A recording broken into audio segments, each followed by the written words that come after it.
السلام علیکم ورحمۃ اللہ وبرکاتہ۔ وعلیکم السلام ورحمۃ وعلیکم اللہ السلام وبرکاتہ۔ ورحمۃ اللہ کیسے آپ وبرکاتہ۔ سب لوگ؟ الحمد للہ، آپ کیسے ہو حاجی جان؟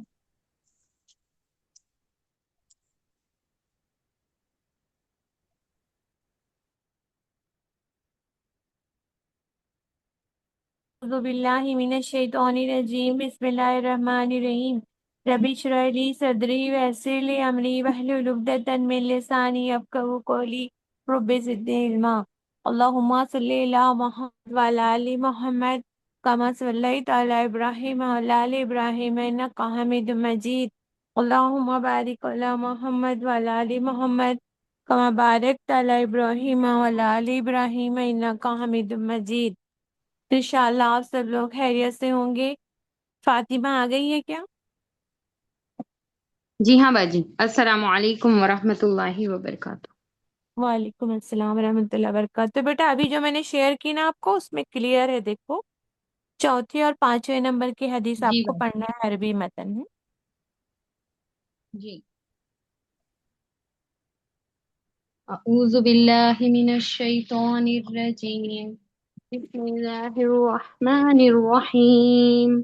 ان جابر بن عبد اللہ الانصاری قال وهو يحدث عن فترة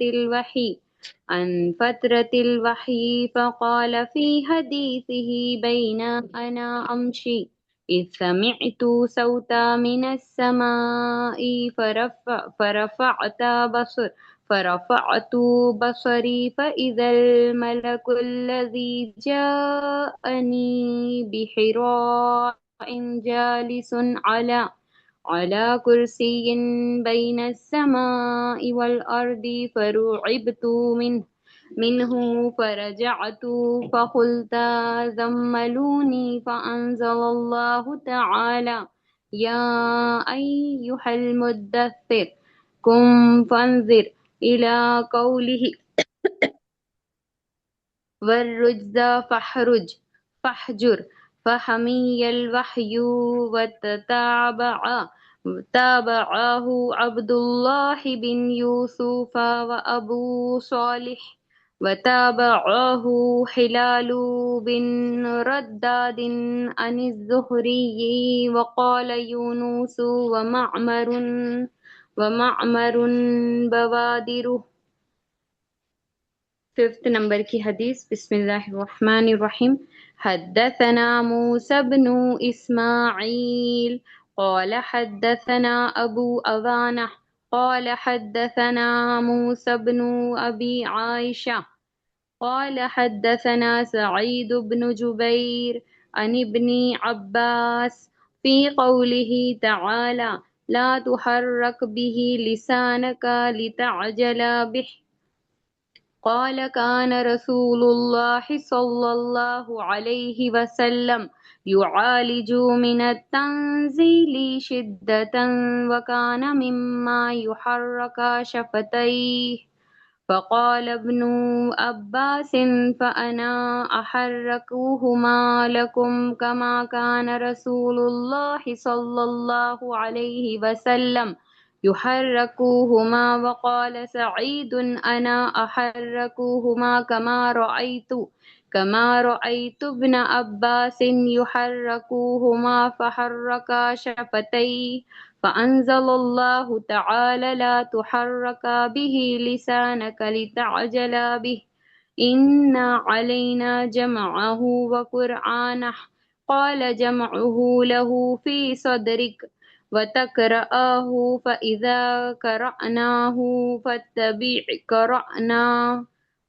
قرآنه قال فاستمع له وأنصت ثم إن علينا بيانه ثم إن علينا أن تقرأه فكان رسول الله صلى الله عليه وسلم بعد ذلك إذا أتاه جبريل استمع فإذا انطلق جبريل قرأه النبي صلى الله عليه وسلم كما قرأه۔ صدق اللہ العظیم. جزاکم اللہ خیرا کثیرا. تو پھر جزاکم اللہ خیر. الحمد للہ بہت پیارے طریقے سے آپ نے جو پڑھا، بہت اچھے سے پڑھا آپ نے دونوں حدیثوں کو. الحمد للہ ایسا دل کے تار جو ہے نا حدیث سے جڑ جاتے ہیں نا، تو ایسا لگتا ہے نبی کریم صلی اللہ علیہ وسلم سے ہماری کیا نسبت جڑ گئی ہے. الحمد للہ الحمد للہ جزاک اللہ خیر. تو پچھلی کلاس میں الحمد للہ آپ لوگوں نے اٹینڈ کیا تھا. الحمد للہ سب لوگ کو یاد ہے ہم نے کہاں تک پہنچے تھے، کیا پڑھا تھا ہم نے. سب کو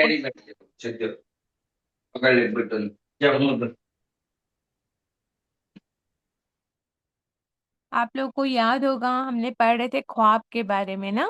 الحمد للہ یاد ہے سب کو خواب کے بارے میں. یاد ہے کیا سب کو؟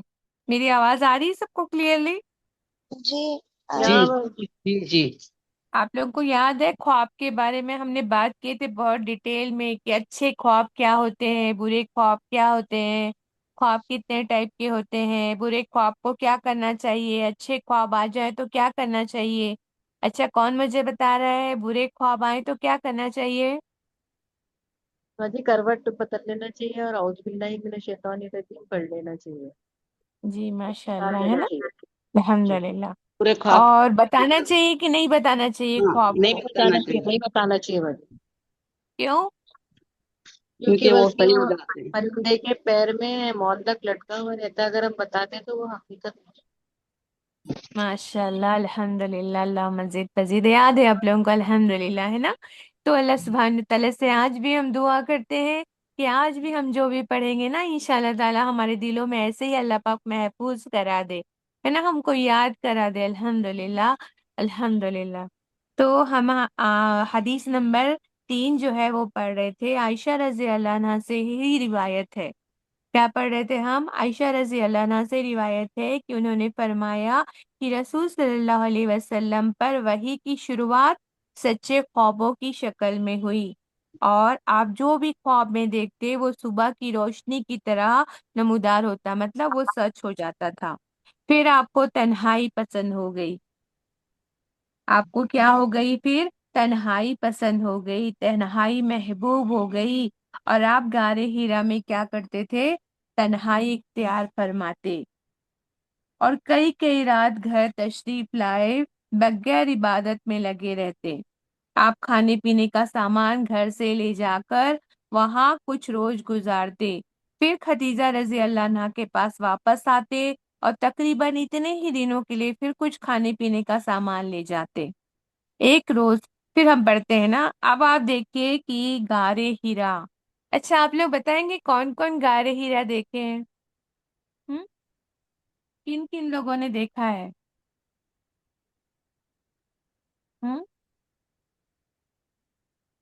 جلدی جلدی چیٹ میں جواب دیجئے، کن کن لوگوں نے دیکھا ہے؟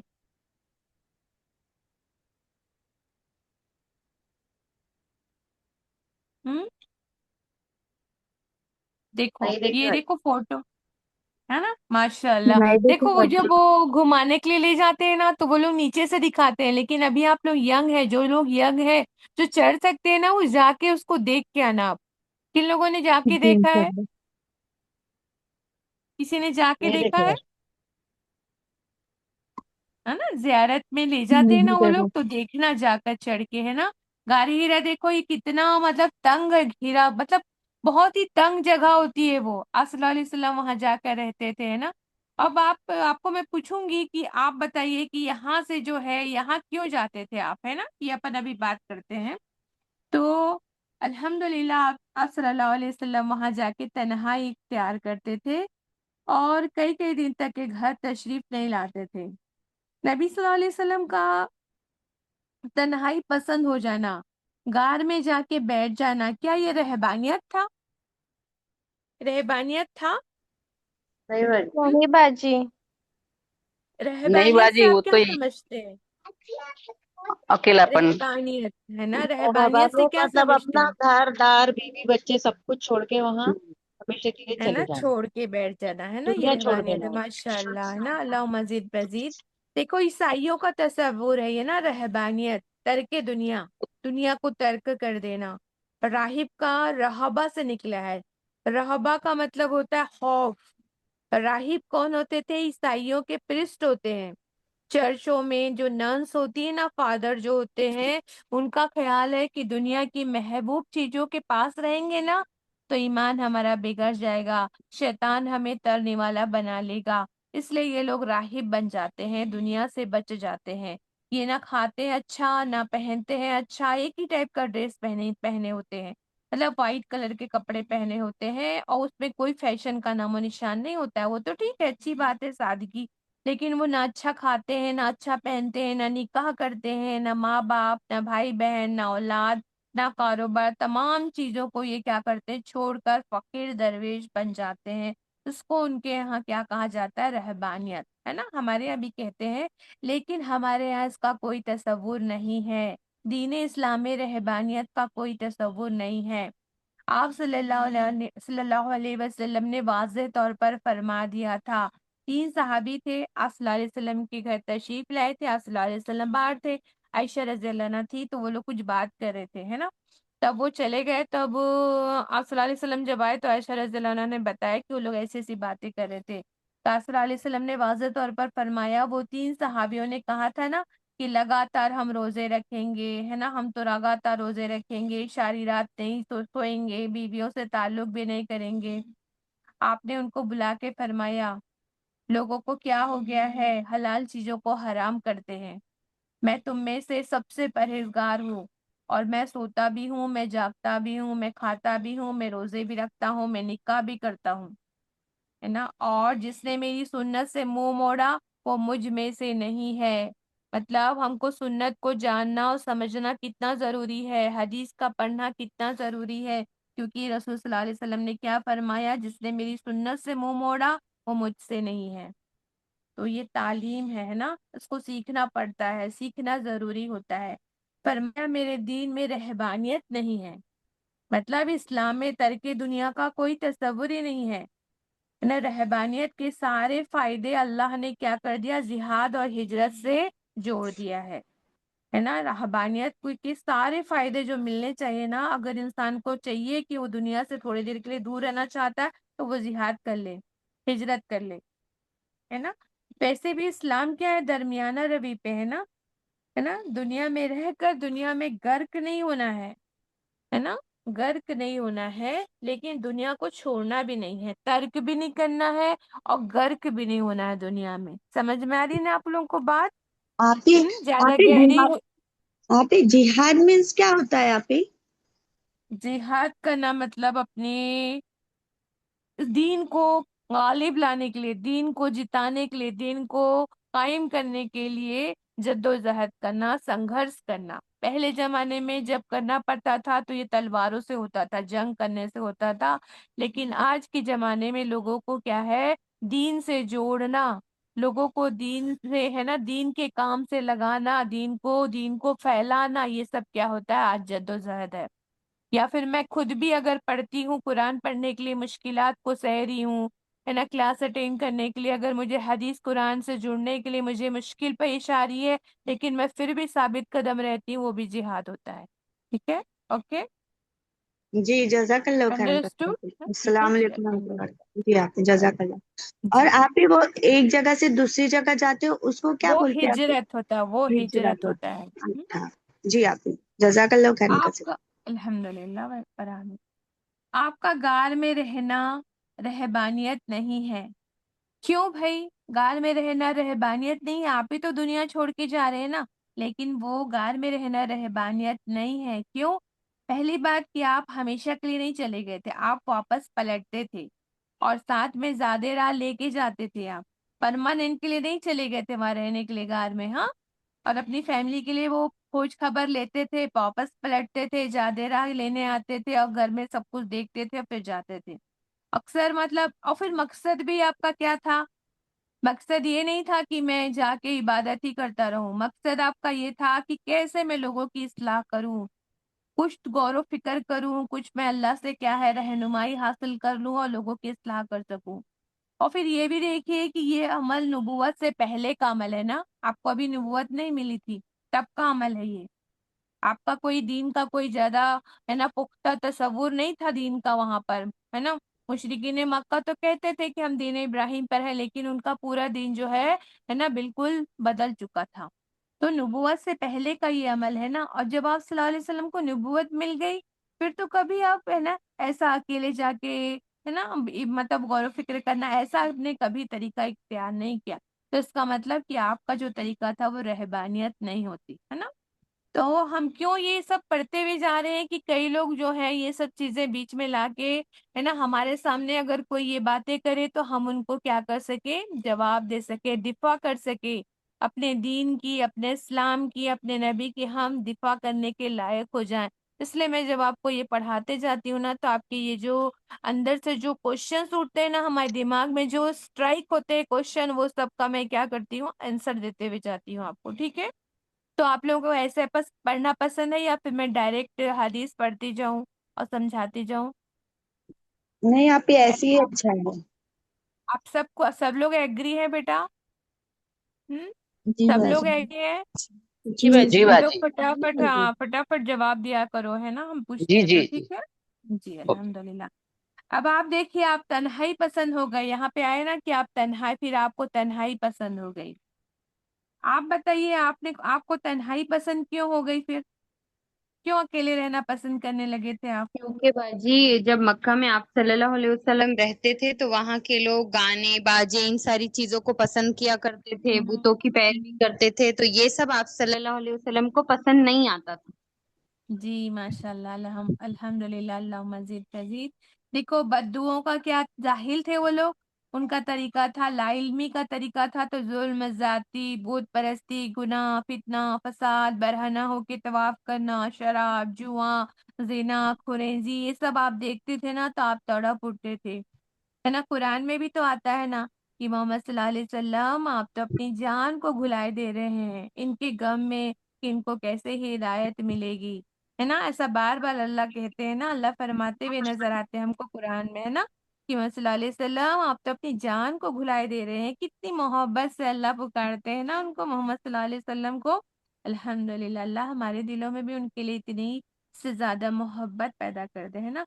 تو یہ آپ سوچتے تھے وہاں جا کے، ہے نا، یہ سب چیزوں پہ غور و فکر کرتے تھے کہ کیوں لوگ ایسا کرتے ہیں، کیوں لوگ ایسا حرکتیں کر رہے ہیں، ہے نا۔ بہرحال رسول صلی اللہ علیہ وسلم کا یہ جانا ہے نا اس وجہ سے تھا، کیونکہ ان کو یہ ماحول بالکل بھی پسند نہیں آتا تھا، ہے نا۔ پھر وہاں آپ جا کے کرتے کیا تھے بھائی؟ اس سمے تو کوئی اسلام آیا نہیں تھا، کوئی وحی اتری نہیں تھی، عبادت کے طریقے نہیں پتہ تھے، تو آپ کیا کرتے تھے وہاں پر؟ تو آپ صلی اللہ علیہ وسلم اس وقت دین تو نہیں پہنچا تھا اسلام، لیکن آپ دین ابراہیم کا کچھ رنگ موجود تھا۔ حالانکہ مشرکین مکہ نے اس کو پورا چینج کر دیا تھا، دین کو پورا الٹ دیا تھا، لیکن پھر بھی دین کا کچھ رنگ موجود تھا۔ اس زمانے میں بھی کچھ لوگ ایسے تھے جو خالص دین ابراہیم پہ چلتے تھے۔ کسی کو پتا ہے کون تھے وہ؟ ایک دو لوگوں کا نام کچھ پتا ہے کسی کو؟ اس ٹائم پہ بھی کچھ لوگ تھے کیول دین پہ، مطلب دین ابراہیم پہ چلتے تھے۔ تو آپ لوگوں کا ہوم ورک ہے، آپ لوگ لکھ کر رکھیں گے، سیرت میں یہ اگزامپل ملتے ہیں۔ سب کے پاس کتابیں ہیں کیا سیرت کی؟ الرحیق المختوم یہ بک ہے، آپ لوگ منگا کے رکھیے، اس کو پڑھتے جائیے، ایک ایک دو دو صفحے روز پڑھنا چاہیے۔ اس سے کیا ہوتا ہے، دماغ میں یہ چیزیں نا پرنٹ ہو جاتی ہیں، ٹھیک ہے؟ تو آپ لوگ پڑھا کیجئے۔ ایک سعید ہے نا، سعید رضی اللہ عنہ تھے نا، عمر بن خطاب رضی اللہ عنہ کی جو جیجا تھے، ان کے جو جیجا کے جو ان کے بہنوئی کے جو ابا تھے نا، زید رضی اللہ عنہ، وہ جو ہے نا، وہ جو اس ٹائم پہ بھی نا وہ دین پر تھے، مطلب دین ابراہیم پہ تھے۔ وہ ہمیشہ جو ہے نا ان کو یہ سب چیزیں اچھی نہیں لگتی تھی۔ بہت سارے صحابی کے بارے میں آتا ہے جو فطرت روپ سے نا وہ لوگ سلیم دل کے تھے، سلیم فطرت کے تھے، ان کا دل بہت ہی سلیم تھا، مطلب ان کو یہ سب چیزیں پسند نہیں آتی تھی۔ آپ دیکھیں گے ورقہ بن نوفل کے بارے میں، جہاں ابھی ہم کے بارے میں پڑھیں گے، تو ان کو بھی یہ معلوم تھا کہ یہ سب چیزیں جو لوگ کرتے ہیں نا یہ سب غلط ہے۔ بہت سارے لوگ ایسے تھے جو کیا ہے، دل سے ان کو محسوس ہوتا تھا کہ یہ جو کر رہے ہیں یہ لوگ ایک غلط ہے نا۔ تو اس ماحول میں بھی وہ رنگ موجود تھا دین ابراہیم کا، اللہ کی پہچان موجود تھی، لیکن اس ماحول میں بھی کچھ لوگ تھے جو دین پر کیا تھے، پیرو تھے، ہے نا۔ تو آپ لوگ بتائیں گے مجھے نام دو تین۔ اب آپ جو ہے کھانے پینے کا سامان لے جاتے تھے، ہے نا، چند روز وہاں گزارتے تھے، یعنی کہ آپ دیکھیے کہ کھانے پینے سے گریز تو نہیں کر رہے ہیں نا۔ ہمارے معاشرے میں کیا کہا جاتا ہے کہ ارے فلاں ولی اللہ ہے نا، وہ کئی کئی دن تک کھانا ہی نہیں کھاتا، کسی نے ان کو کھانا کھاتے نہیں دیکھا، کسی نے ان کو پیخانہ کرتے ہوئے نہیں دیکھا۔ ارے میرے نبی صلی اللہ علیہ وسلم، اللہ کے محبوب، ان کو کھانے کی ضرورت پڑتی تھی تو وہ غار ہیرا سے یہاں لوٹتے تھے، گھر لوٹتے تھے، کھانا پانی لے جاتے تھے اپنے ساتھ۔ تو کیا اور کسی اور ان سے بڑھ کر کوئی اور مطلب ہو سکتا ہے کیا؟ ان سے بڑھ کر کوئی انسان ہو سکتا ہے، بشر ہو سکتا ہے؟ ہم اتنے محبوب ہو سکتا ہے؟ اللہ کو کوئی سے زیادہ محبوب ہوا ہے دنیا میں جتنے آپ صلی اللہ علیہ وسلم نہیں محبوب ہے نا؟ تو کھانے پینے کے لیے کیا ہے، آپ صلی اللہ علیہ وسلم بھی ڈیپینڈنٹ ہیں، ہے نا۔ انبیاء بھی بشر تھے، اس سے پتہ چلتا ہے ان کو بھی کھانے پینے کی حاجت تھی، اسی لیے وہ کیا ہے کھانا لینے کے لیے آیا کرتے تھے۔ پھر حضرت ختیجہ رضی اللہ عنہ کی طرف واپس آتے، پھر اتنے ہی دنوں کا وہ توشہ لے جاتے ساتھ میں، اور ہمیں پتہ چلتا ہے کہ ختیجہ رضی اللہ عنہ بڑے ہی اچھے سے ان کو توشے دیتی تھی، کھانا بھر کے دیتی تھی، ڈبہ بھر کے دیتی تھی۔ اچھا، اب آپ دیکھیے ختیجہ رضی اللہ عنہ، تھوڑا سا جاننا چاہیے ہم کو ختیجہ رضی اللہ عنہ کے بارے میں بھی، ہے نا۔ کتنی عظیم شخصیت گزری ہے ہمارے، ہے نا، ہسٹری میں۔ آپ صلی اللہ علیہ وسلم کی پہلی زوجہ محترمہ، آپ سب کو پتہ ہے ان کی عمر کتنی تھی، آپ صلی اللہ علیہ وسلم کی عمر کتنی تھی نکاح کے وقت؟ آپ صلی اللہ علیہ وسلم 25 سال کے 25 تھے، وہ 40 سال کے 25 سال ہے نا، آپ صلی اللہ علیہ وسلم 25 ایئر کے تھے اور خدیجہ رضی اللہ عنہ 40 سال 40 کی سال تھی، رہے۔ ہے نا، مطلب آپ سے 15 سال بڑی تھی، ہے نا۔ خدیجہ رضی اللہ عنہ کی یہ فضیلت ہے کہ انہیں سب سے پہلے ایمان لانے والی، ہے نا، مردوں اور عورتوں میں سب سے پہلے ایمان لائی انہوں نے، اور ہمیشہ آپ کی معاون بن کے کھڑی رہی۔ صحیح بخاری اور صحیح مسلم میں حضرت ابو ہریرہ رضی اللہ عنہ سے روایت ہے کہ حضرت جبریل علیہ السلام ایک بار نبی صلی اللہ علیہ وسلم کے پاس تشریف لایا اور فرمایا، اے اللہ کے رسول صلی اللہ علیہ وسلم، ختیجہ رضی اللہ عنہ آپ کے پاس ابھی تشریف لا رہی ہیں۔ کہاں پر تشریف لا رہی ہیں؟ آپ کہاں پر ہیں؟ غار میں ہیں۔ غار ہیرا غار کیا ہے؟ غار ہیرا غار میں ہے، ہیرا بہت اونچائی پر ہے، آپ دیکھ رہے ہیں کہ فوٹو میں آپ نے دیکھے وہ پہاڑی ہے، پہاڑی میں ایک غار ہے، وہ وہاں پہ آپ ہیں، اتنے دور وہ کھانا لے کر جا رہی ہیں، ہے نا، اتنی اونچائی پر وہ کھانا لے کر جا رہی ہیں، تو پھر ایسے خدمت کرنے والوں کے لیے اللہ بھی تو انعام دیتا ہے نا۔ حضرت جبریل علیہ السلام نبی صلی اللہ علیہ وسلم کے پاس تشریف فرمائے، فرماتے ہیں اللہ کے رسول صلی اللہ علیہ وسلم، خدیجہ رضی اللہ عنہ آپ کے پاس تشریف لا رہی ہے، ان کے پاس ایک برتن ہے جس میں کچھ ہے، کھانا ہے یا سالن ہے یا کوئی پینے کی چیز ہے۔ تو جب وہ آپ کے پاس پہنچے نا تو آپ انہیں ان کے رب کی طرف سے سلام کہیے۔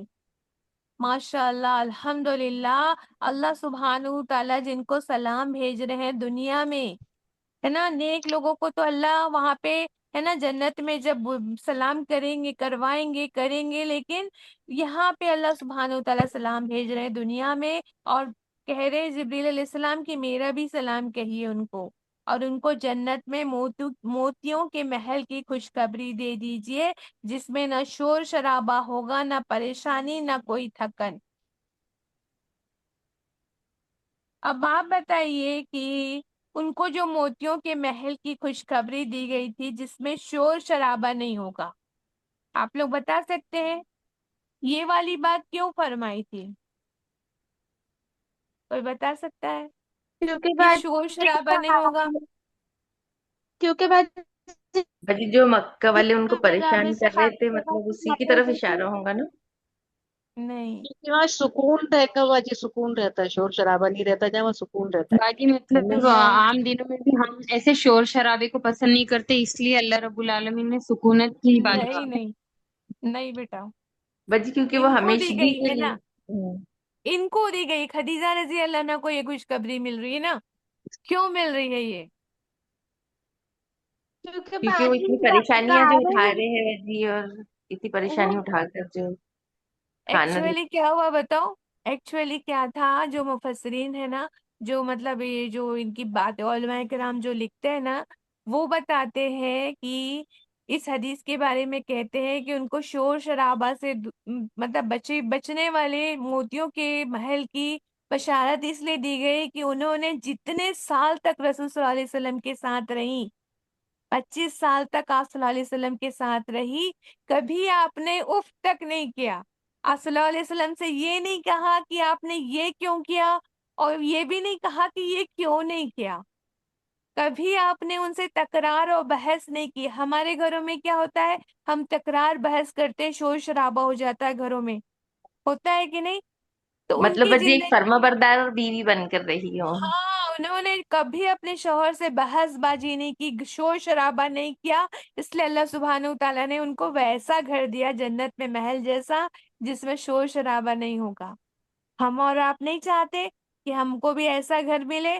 تو پھر اس کے لیے آج عہد کر لو پکا کہ ہم شور شرابہ نہیں کریں گے اپنے گھروں میں، کسی بھی طرح کا شور شرابہ نہیں کریں گے. تو اللہ سبحانہ تعالیٰ ہم کو بھی ایسے گھر کی بشارت دیں گے انشاءاللہ تعالیٰ. ایسے گھروں سے ہم کو کیا ہے نا، ہم کو بھی یہ انعام عطا فرمائیں گے. اللہ سبحانہ تعالیٰ ہم سب کو یہ انعام عطا فرما دے، ہے نا. الحمدللہ جب سیرت کی ایسی چیزیں پڑھتے ہیں تو کتنا فخر محسوس ہوتا ہے نا ہماری جو امہات المومنین پہ ہے نا، کتنا اچھا، الحمدللہ. اور رسول صلی اللہ علیہ وسلم، مسند احمد میں آتا ہے کہ رسول صلی اللہ علیہ وسلم نے فرمایا، مجھے حکم دیا گیا کہ میں خدیجہ رضی اللہ عنہ کو جنت میں ایسے محل کی بشارت دوں جو موتی سے بنا ہوا ہوگا، جس میں شور و گل، محنت و مشقت نہیں ہوگی. ہے نا، جنت میں مکروہ آواز، تیز آواز تو ویسے بھی کانوں میں نہیں پڑے گی، اس سے بھی یہ پتہ چلتا ہے نا. لیکن الحمدللہ ہے نا، ان کے لیے ہے نا فضیلت، ان کی یہ مطلب یہ چیز جو ہے ان کو بتایا گیا ہے کہ ان کو یہ ملے گا. اچھا، اتنی پیاری بی بی کہ آپ صلی اللہ علیہ وسلم نے زندگی میں کوئی دوسری ان کے رہتے پھر دوسری شادی نہیں کی تھی. اتنی محبت کرتے تھے آپ. اور آپ صلی اللہ علیہ وسلم اتنا کثرت سے تذکرہ کرتے تھے کہ دیگر ازواج کے سامنے ہے نا، ان کی دنیا سے جانے کے بعد بھی اتنی زیادہ ان کی باتیں کیا کرتے تھے، کثرت سے باتیں کرتے تھے. تو حضرت عائشہ رضی اللہ عنہا فرماتی ہے، حضور اکرم صلی اللہ علیہ وسلم گھر میں تشریف لا کر گھر سے باہر نہیں جایا کرتے تھے جب تک کہ بی بی خدیجہ رضی اللہ عنہا کا ذکر نہ فرما لیتے. عائشہ رضی اللہ عنہ فرماتی ہے کہ مجھے اتنا رشک کسی پر نہیں آیا جتنا خدیجہ رضی اللہ عنہ پر آتا تھا، کہ اللہ کے رسول اتنا زیادہ نام لیتے ہیں، اس کی تھکتے نہیں ہیں. اور فرماتی، صحیح مسلم کی روایت ہے، عائشہ رضی اللہ فرماتی ہے، مجھے رسول صلی اللہ علیہ وسلم کی کسی بیوی پر اتنی غیرت نہیں آئی جتنی مجھے حضرت خدیجہ رضی اللہ عنہ پر آئی، کیونکہ آپ صلی اللہ علیہ وسلم ان کا تذکرہ کثرت سے کرتے تھے نا. دیکھیے، آپ صلی اللہ علیہ وسلم اتنی محبت کرتے تھے کہ آپ صلی اللہ علیہ وسلم ان کی سہیلیوں سے بھی اچھا سلوک فرماتے تھے. ان کے انتقال کے بعد بھی جب بھی کوئی چیز آپ کے پاس آتی تو آپ اس میں سے کچھ حصہ الگ کرتے اور فرماتے، یہ خدیجہ رضی اللہ عنہ کی فلاں سہیلی کو دے آؤ. ایک دفعہ مسند احمد کی روایت ہے، عائشہ رضی اللہ عنہ ہی روایت کرتی ہے، ایک دفعہ ایک محفل میں آپ صلی اللہ علیہ وسلم تشریف فرماتے کہ خدیجہ رضی اللہ عنہ کی بہن حضرت خالہ بنت خویلد کی آواز سنائی پڑتی ہے نا. ان کی آواز، ایک روایت میں آتا ہے کہ ان کی بہن کی آواز جو ہے خدیجہ رضی اللہ عنہ سے ملتی تھی. جب آپ ان کی آواز سنے آپ صلی اللہ علیہ وسلم تو آپ کے چہرے پر اداسی چھا گئی اور آنکھوں سے آنسو جاری ہوئے تھے.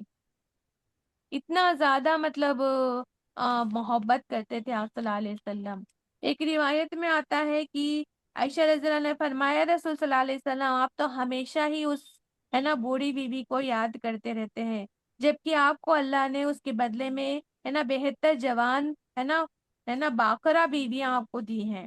آپ صلی اللہ علیہ وسلم نے فرمایا، اے عائشہ ایسا نہ کہو.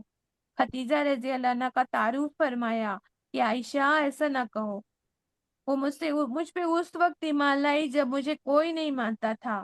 اس نے اس وقت مدد کی جب کوئی میرا ہاتھ نہیں تھامتا تھا، اور اس وقت اس نے مجھ پر خرچ کیا جب میری کوئی معاونت نہیں کرتا تھا. الحمدللہ. اور یہ بھی فرمایا، مسند احمد میں آتا ہے کہ اس سے بہتر مجھے اور کوئی بیوی نہیں دی اللہ نے، اور سارے اولادیں بھی کیا ہے مجھے ان سے ہوئی.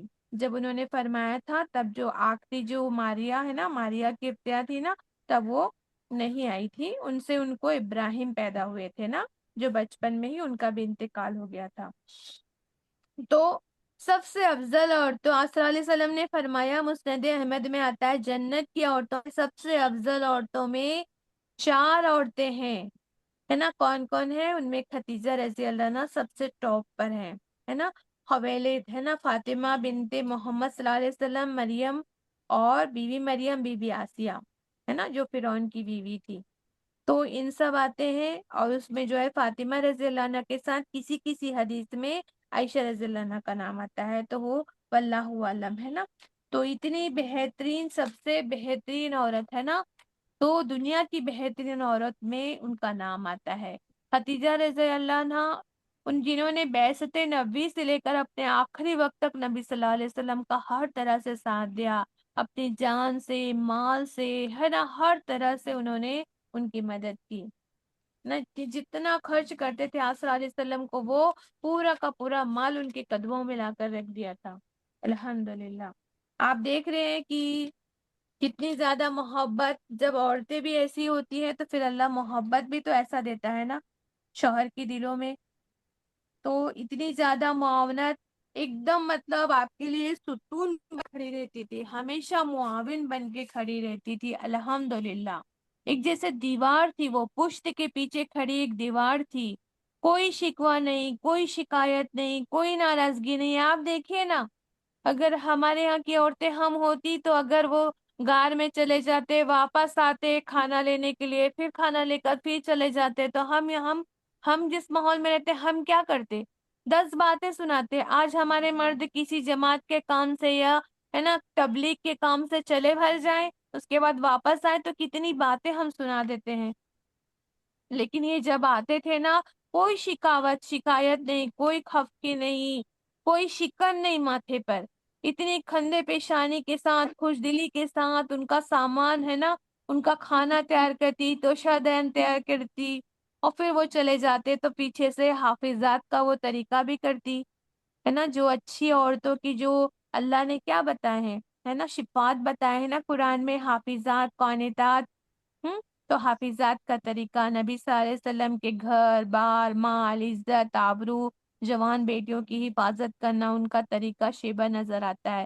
پھر نبی صلی اللہ علیہ وسلم کتنے دنوں کے قیام کے بعد کھانا توشہ ختم ہونے کی وجہ سے واپس لوٹتے تو پھر سے کھانا بنا کے دینا، حسن اخلاق، محبت کے ساتھ استقبال کرتی، تو ایک ستون کی شکل میں نظر آتی ہے آپ صلی اللہ علیہ وسلم کے لیے، ہے نا؟ آپ تشریف لے جاتے، پھر سے وہ سامان تیار کر دینا، تو کتنی محبت نظر آ رہی ہے۔ اچھا آپ اب دیکھیے کہ فرما بردار بیویاں، حفاظت کرنے والی بیویاں، شوہر کی غیر موجودگی میں بھی نا، یہ سب طریقہ نظر آ رہا ہے۔ حدیث میں آپ صلی اللہ علیہ وسلم نے فرمایا ہے نا، دنیا ساری کی ساری متاع ہے، لیکن دنیا کی بہترین متاع کیا ہے؟ بیوی نیک بیوی، نیک بیوی نیک بیوی ہے بس۔ ہے نا، نیک نیک بیوی بیوی۔ الحمدللہ اللہ ہمیں بھی وہ نیک متا بنا لے، ہے نا؟ ہماری اولادوں کو، ہماری بیٹیوں کو بھی، ہماری بہووں کو بھی بہترین متا بنا دے اللہ سبحانہ و تعالیٰ۔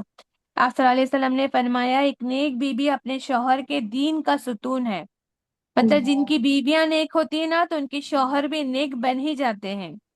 اور یہ بھی فرمایا، ایک صالح عورت جو ہوتی ہے نا، ہزاروں غیر صالح مردوں سے بہتر ہوتی ہے۔ اور آپ صلی اللہ علیہ وسلم نے وہ حدیث بھی فرمایا جو میں ہمیشہ آپ کو بتاتی ہوں، 4 چیزیں جمع کرنے کے لائق ہیں۔ کون سی 4 چیزیں ہیں بھائی جمع کرنے کے لائق؟ تفسیر میں بار بار میں بتاتی ہوں آپ لوگوں کو، 4 چیزیں جمع کرنے کے لائق ہیں: ذکر کرنے والی نیک زبان، عمل، ذکر کرنے والی زبان، شکر کرنے والا دل، صبر کرنے والا جسم، اور دین کی مددگار ازواج۔ تو دین کی مددگار ازواج مردوں کے لیے، شوہر کے لیے، بچوں کے لیے، سب کے لیے دین کے ستون بن جاتی ہیں، ہے نا؟ ان کی تربیت، تزکیہ کا ذریعہ بن جاتی ہے۔ آپ دیکھیے 15 سال بڑی ہے نا، لیکن آپ صلی اللہ علیہ وسلم کو قوام مان رہی ہے۔ آج ہماری بیٹیاں، ہماری بہویں مردوں کو قوام ماننے سے انکار کرتی ہیں، کیوں؟ میں بھی تو برابری کا کماتی ہوں، میں بھی تو پیسہ لگاتی ہوں گھر میں، پھر میں آپ کی بات کیوں مانوں؟ آپ میری بات کیوں نہیں مانتے ہو؟ ہے نا؟ ہوتا ہے کہ نہیں ایسا؟ آپ توشہ لے کر چلے جاتے تھے، گھر بار بیوی بچوں کو چھوڑ کر جاتے تھے، ختم ہوتا تھا پھر آتے تھے پھر لے کے چلے جاتے تھے۔ آج کی بیوی ہوتی تو تانے تیچنے شکایت کچھ تو ہوتا ہے نا، ہوتا کہ نہیں ہوتا؟ کتنا صبر ہے، تحمل دیکھے ہے نا، کتنے خندہ کے پیشانی سے مطلب خوشی سے ویلکم کر رہی ہیں۔ یہ معاملہ فہمی ہے، بردباری ہے، یہ رویہ جس کے لیے اللہ نے کیا انعام کیا ہے نا، اللہ نے پھر سلام بھیجا ہے نا، الحمدللہ ہے نا، جنت میں موتی کے محل کی خوشخبری سنائی، الحمدللہ۔ تو ایک روز یکایک کیا ہوا پھر؟ حق آ گیا۔ آپ غارِ ہیرا میں تھے ہے نا، کون سا وقت تھا سب کو پتا ہے، سب سے پہلی وحی جب آئی تو کون سا وقت تھا وہ، کون سا مہینہ تھا وہ؟ رمضان کا مہینہ تھا بھائی۔ ہے نا، رمضان کا مہینہ تھا اور آخری عشرے کی طاق راتیں تھی۔ اچھا آپ کو پتا ہے نا، لوہے آخری محفوظ عشرے کی سے تاثرات ہیں۔ لوہے محفوظ سے آسمان پر، دنیا والے آسمان پر قرآن پہلے نازل کر دیا گیا ہے نا، وہ رمضان میں ہی کیا گیا تھا، اور پھر وقتاً فوقتاً جو ہے دھیرے دھیرے آپ پہ کیا ہے وحی نازل ہوئی تھی، تو رمضان میں ہی آپ کی نبوت کا آغاز ہوا، اور پہلی وحی کا جو آغاز بھی لیلۃ القدر میں رمضان کے مہینے میں ہی ہوا۔ مسند احمد کی حدیث ہے کہ ہے نا، کیول قرآن ہی نہیں بلکہ ہر آسمانی کتاب جو ہے رمضان میں ہی نازل ہوئی، جیسے کہ صحیفہ ابراہیمی جو ہے نا، جس کے بارے میں قرآن میں آتا ہے نا، تو وہ بھی فرسٹ رمضان کو نازل ہوئی۔ تورات موسیٰ علیہ السلام پر وہ 6 رمضان پہ، زبور 12 رمضان کو، انجیل 13 سے 18 رمضان اتری، متفرق تاریخ آتی ہے، اور قرآن کا کہیں 24 رمضان میں ہے نا، واللہ عالم، الگ الگ اس کے بارے میں ہے نا روایت ہے، لیکن رمضان کی پکا ہے کہ رمضان میں ہوئی۔ تو لہٰذا ہم جو حدیث پڑھ رہے تھے، حدیث لگاؤ بیٹا، تھرڈ والی حدیث میں کیا ہے؟ ایک روز جب کہ آپ غارِ ہیرا میں تھے، اتنے میں آپ کے پاس حق آ گیا، اور ایک فرشتے نے آ کر آپ سے کہا پڑھو، اقرا۔ آپ نے فرمایا میں پڑھا ہوا نہیں ہوں۔ اس پر فرشتے نے مجھے پکڑ کر خوب دبایا، یہاں تک کہ میری طاقتیں برداشت جواب دینے لگی۔ پھر اس نے مجھے چھوڑ دیا اور کہا پڑھو۔ پھر میں نے کہا میں تو پڑھا ہوا نہیں ہوں۔ اس نے دوبارہ مجھے پکڑ کر دبایا، یہاں تک کہ میری طاقت برداشت سے باہر ہو گئی۔ میں نے پہلے ہی آپ کو بتائی، پچھلے وحی کے ٹائم پہ، پچھلی حدیث میں ہی میں نے بتائی کہ کتنا بوجھ ہوتا تھا نا، یا کتنی مطلب تکلیف ہوتی تھی آپ کو جب مطلب وحی آتی تھی تو پھر چھوڑ کر کہا پڑھو۔ میں نے پھر کہا کہ میں پڑھا ہوا نہیں ہوں۔ اس نے تیسری بار مجھے پکڑ کر دبایا، پھر چھوڑ کر کہا پڑھو، اپنے رب کے نام سے جس نے پیدا کیا، جس نے انسان کو خون کے لوتھڑے سے پیدا کیا، اور تمہارا رب تو نہایت کریم ہے۔ رسول اللہ صلی اللہ علیہ وسلم ان آیتوں کو لے کر واپس آئے، اور آپ کا دل دھڑک رہا تھا۔ تو آپ لوٹے تو کن کے پاس لوٹے؟ آپ اپنی بیوی خدیجہ بنت خویلد رضی اللہ عنہ کے پاس، انہا کے پاس واپس تشریف لائے، اور فرمایا مجھے چادر اڑا دو ہے نا، جنبلونی جنبلونی، مجھے چادر اڑا دو۔ انہوں نے آپ کو چادر اڑا دی، یہاں تک کہ ڈر کی حالت ختم ہو گئی۔ پھر آپ نے خدیجہ رضی اللہ عنہ کو قصے کی خبر دیتے ہوئے فرمایا مجھے اپنی جان کا ڈر ہے، مجھے اپنی جان کا ڈر ہے۔ خدیجہ رضی اللہ عنہ نے کہا بالکل نہیں، اللہ کی قسم اللہ تعالیٰ آپ کو کبھی رسوا و ذلیل نہیں کریں گے، آپ تو رشتے جوڑتے ہیں، کمزوروں کا بوجھ اٹھاتے ہیں۔ دیکھو ایک بیوی جو ہوتی ہے نا، اپنے شوہر کی جو صفات ہے اس کو ایسے زبان پہ معلوم ہونا چاہیے کہ میرے شوہر کیسا ہے۔ آپ میں سے کسی کو اپنے شوہر کی کوئی صفات یاد ہے؟ کسی کو اپنے شوہر کی کوئی صفاتیں یاد ہے؟ کسی کو یاد ہے ایسے 4-5 صفاتیں اپنے شوہر کی؟ اچھی چیزیں یاد ہے؟ بری چیزیں تو ہم لوگ بہت زیادہ یاد رکھ لیتے ہیں نا، گنتی نہیں ہوتی اس کی، ان گنت ہوتی ہے، لیکن اچھی چیزوں کی گنتی بہت چھوٹی ہوتی ہے، اگر آتی بھی ہے تو 1-2 آتی ہے نا۔ اور اب خدیجہ رضی اللہ عنہ کو دیکھیں کیسے بتا رہی ہیں وہ، اللہ آپ کو کبھی ضائع نہیں کریں گے، آپ رشتے جوڑتے ہیں، کمزوروں کا بوجھ اٹھاتے ہیں، فقیروں محتاجوں کو کما کر دیتے ہیں، مہمانوں کی خاطرداری کرتے ہیں، اور حق کے سلسلے میں پیش آنے والی تکلیفوں میں مدد کرتے ہیں۔ سبحان اللہ، قربان جائیں ایسی وائف پہ، ہے نا، کتنی پیاری وائف ہے، الحمدللہ۔ اب آپ دیکھیے کہ ہے نا کیسے آپ صلی اللہ علیہ وسلم کا دل دھک دھک کر رہا ہے نا، تشریف لا رہے ہیں اپنی بیوی کے پاس، ہے نا، اور اب آپ یہ دیکھیے کہ پہلی وحی کا لفظ کیا ہے، پڑھ، اقرا، پڑھو۔ کیا پتہ چل رہا ہے؟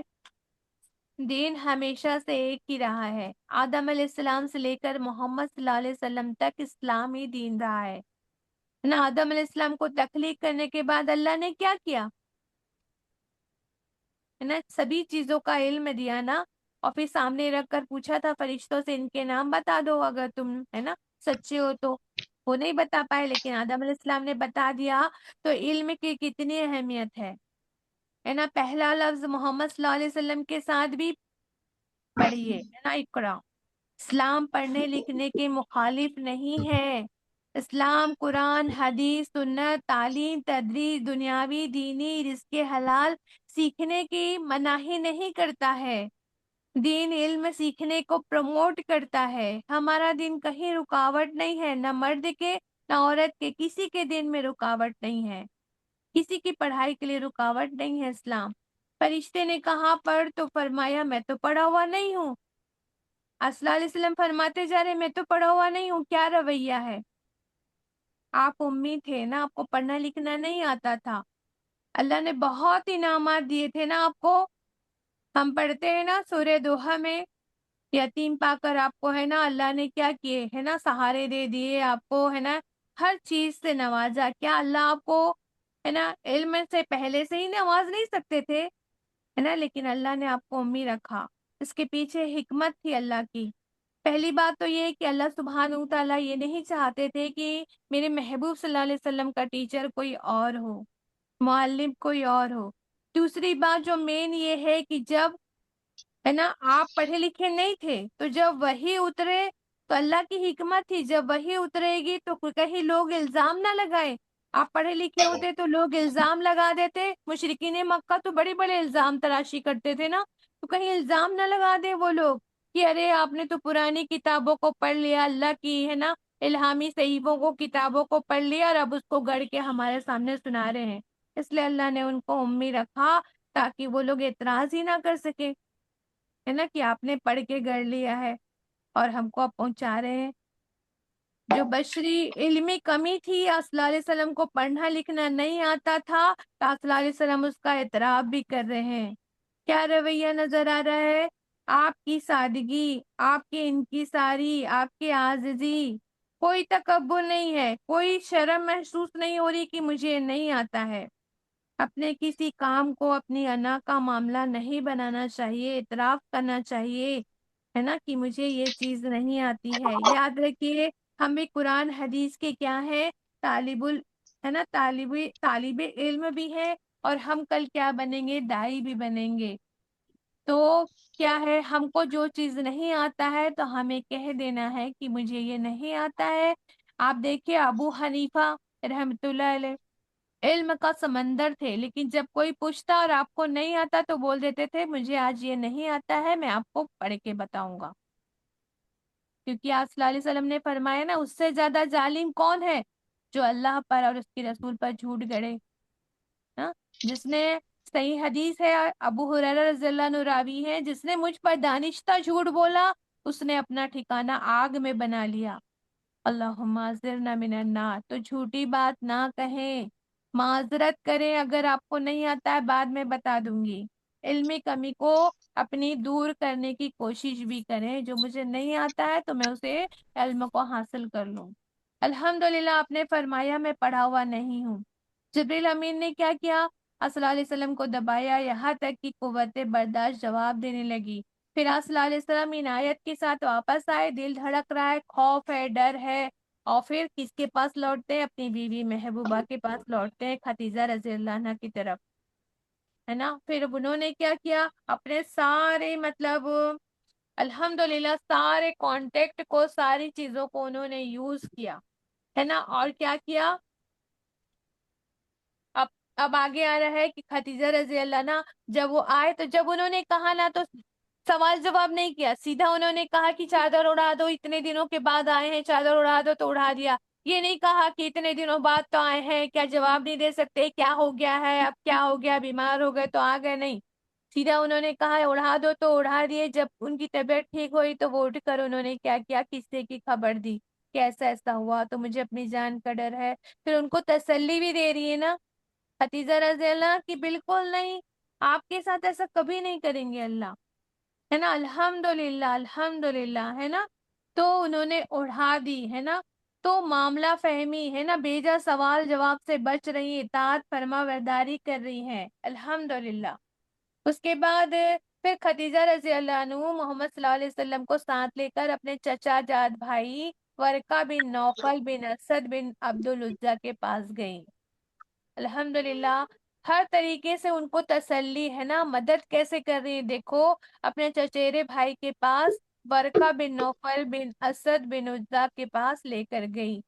ورقہ جو تھے نا، ورقہ بن نوفل جو تھے، جہالت کے زمانے میں عیسائی بن گئے تھے اور عبرانی زبان بھی لکھنا جانتے تھے، کیونکہ عبرانی زبان میں جتنا اللہ کو منظور ہوتا انجیل لکھتے تھے، مطلب اس کو ٹرانسلیٹ کرتے تھے۔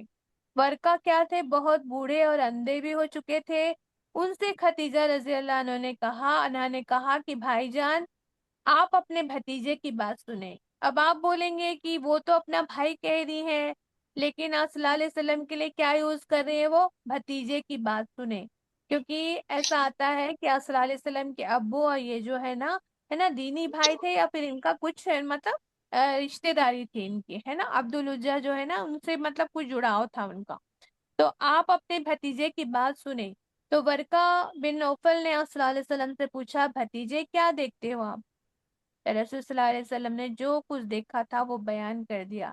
اس پر ورقہ نے آپ سے کہا صلی اللہ علیہ وسلم سے، یہ تو وہی ناموس ہے، وہی فرشتہ ہے یہ تو، جسے اللہ نے موسیٰ علیہ السلام پر نازل فرمایا تھا، کیونکہ وہ تورات پڑھتے تھے، انجیل پڑھتے تھے، تو ان کو سب پتا تھا، تو انہوں نے فرمایا یہ تو وہی فرشتہ ہے جو موسیٰ علیہ السلام پر نازل فرمایا تھا، آئے تھے، تو کاش میں آپ کے نبی ہونے کے زمانے میں طاقتور ہوتا۔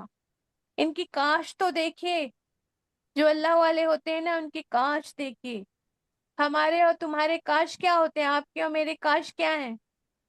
کاش میرے پاس ایسا ڈریس ہوتا، کاش میں بھی اتنے اچھی ڈانس کرنے جانتی تو میں بھی ناچتی، ہے نا محفلوں میں، اللہ معاف کرے ہمارے لوگوں کی کاش بھی ایسی ایسی ہوتی ہے گناہ والی، میں تو کاش بھی دیکھے کہ اگر میں، ہے نا، کہہ رہے ہیں کہ کاش میں آپ کے نبی ہونے کے زمانے میں طاقتور ہوتا، کاش میں اس وقت تک زندہ رہوں جب آپ کی قوم آپ کو نکال دے گی۔ آپ صلی اللہ علیہ وسلم جو صادق اور امین ہیں، ان کی صداقت کی قسمیں کھائی جاتی ہے، ان سے اسود، ہے نا، حجر اسود کو، جس کو ان کو رکھنے کو کہا جاتا ہے، ان کی ہر بات اتنی عزت کی جاتی ہے، ان سے کہا جا رہا ہے، ان سے وہ کہہ رہے ہیں کہ آپ کی قوم جب آپ کو نکال دے گی تو کاش میں اس وقت تک زندہ رہتا۔ رسول صلی اللہ علیہ وسلم کو بڑی اچرج میں آ گئے وہ، رسول صلی اللہ علیہ وسلم نے فرمایا اچھا تو کیا یہ لوگ مجھے نکال دیں گے، یہ لوگ مجھے نکالیں گے؟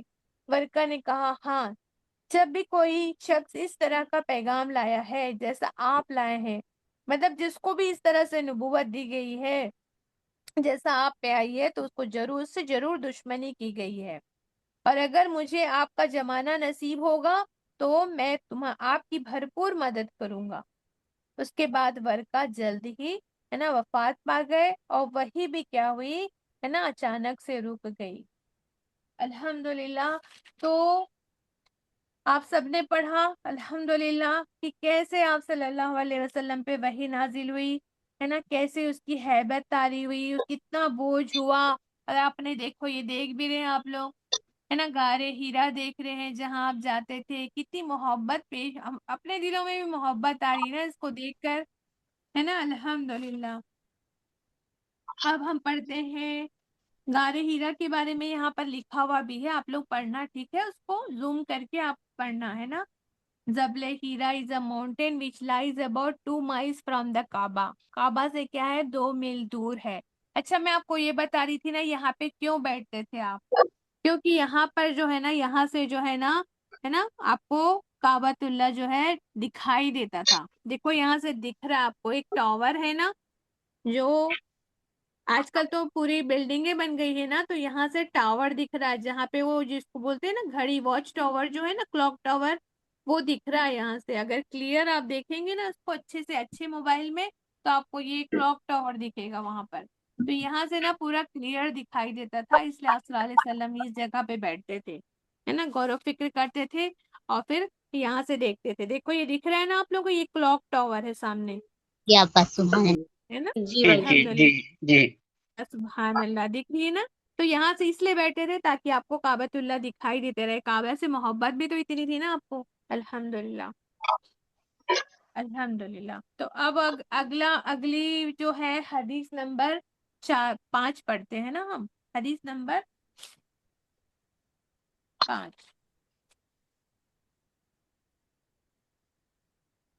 اگلی حدیث لگاؤ بیٹا.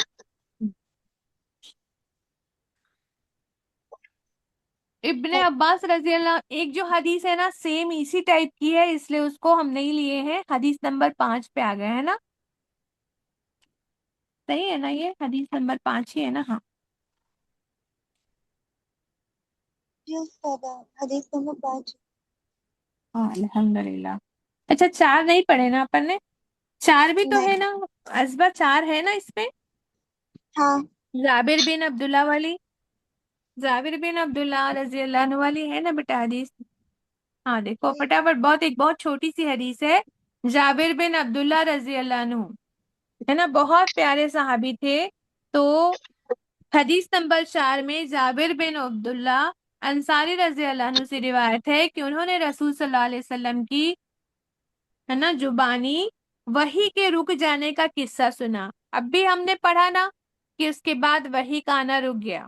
پہلی وحی آئی، اس کے بعد وحی کا آنا رک گیا، ہے نا. تو جابر بن عبداللہ رضی اللہ عنہ سے روایت ہے، انہوں نے رسول صلی اللہ علیہ وسلم کی زبانی، سوچو ہم اللہ کے رسول صلی اللہ علیہ وسلم کی زبانی باتیں سن رہے ہیں نا، پڑھ رہے ہیں نا. الحمدللہ. آنکھوں کو بھی ٹھنڈی کیجئے، اپنے کانوں کو بھی ٹھنڈا کیجئے، ہے نا. الحمدللہ. تو ان کی زبانی وحی کے رک جانے کا قصہ سنا تھا انہوں نے.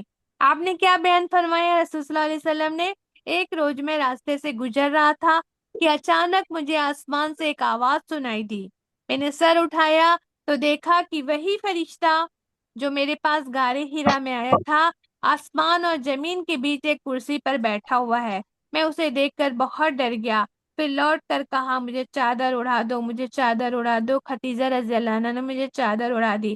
اس وقت اللہ تعالیٰ نے وحی نازل کی، اے اور لپیٹ کر لیٹنے والے. پہلی جو وحی تھی ابھی جو ہم پڑھ رہے تھے 3 نمبر کی حدیث میں، وہ کون سی سورہ اتری تھی؟ اقرا والی، سورہ بیٹا الگ کون سی تھی وہ؟ سورہ الگ. سورہ الگ، ہے نا. سورہ الگ کی 5 آیتیں اتری تھی، ہے نا. اس وقت اللہ تعالیٰ نے، ہے نا، وہ آیت اتاری. اب سیکنڈ ٹائم فترۃ الوحی کے بعد، ہے نا، رکنے کے بعد جب وحی نازل ہوئی تو یہ کون سی ہے؟ اے اوڑ لپیٹ کر لیٹنے والے، اٹھو اور خبردار کرو. یہ کون سی وحی ہے؟ کون سی سورہ ہے یہ؟ مدثر ہے باجی. ہے نا مدثر. مدثر، ہے نا مدثر، ہے نا مدثر ہے. تو اے اوڑ لپیٹ کر لیٹنے والے، اٹھو اور خبردار کرو اور اپنے رب کی بڑائی کا اعلان کرو اور اپنے کپڑے پاک رکھو اور گندگی سے دور رہو. سورہ المدثر. پھر وحی کے اترنے میں تیزی آ گئی اور وحی لگاتار اترنے لگی. الحمدللہ. اچھا یہ فترۃ الوحی، وحی رک جانے کا واقعہ ہے نا، رک گئی، ہے نا. اب فرما رہے نا کہ رک جانے کا قصہ سنایا، وحی رک جانے کا قصہ سنایا، تو اس کو بولتے رکنے کا قصہ، مطلب فترۃ الوحی، کیونکہ فترہ مطلب ہوتا ہے رک جانا.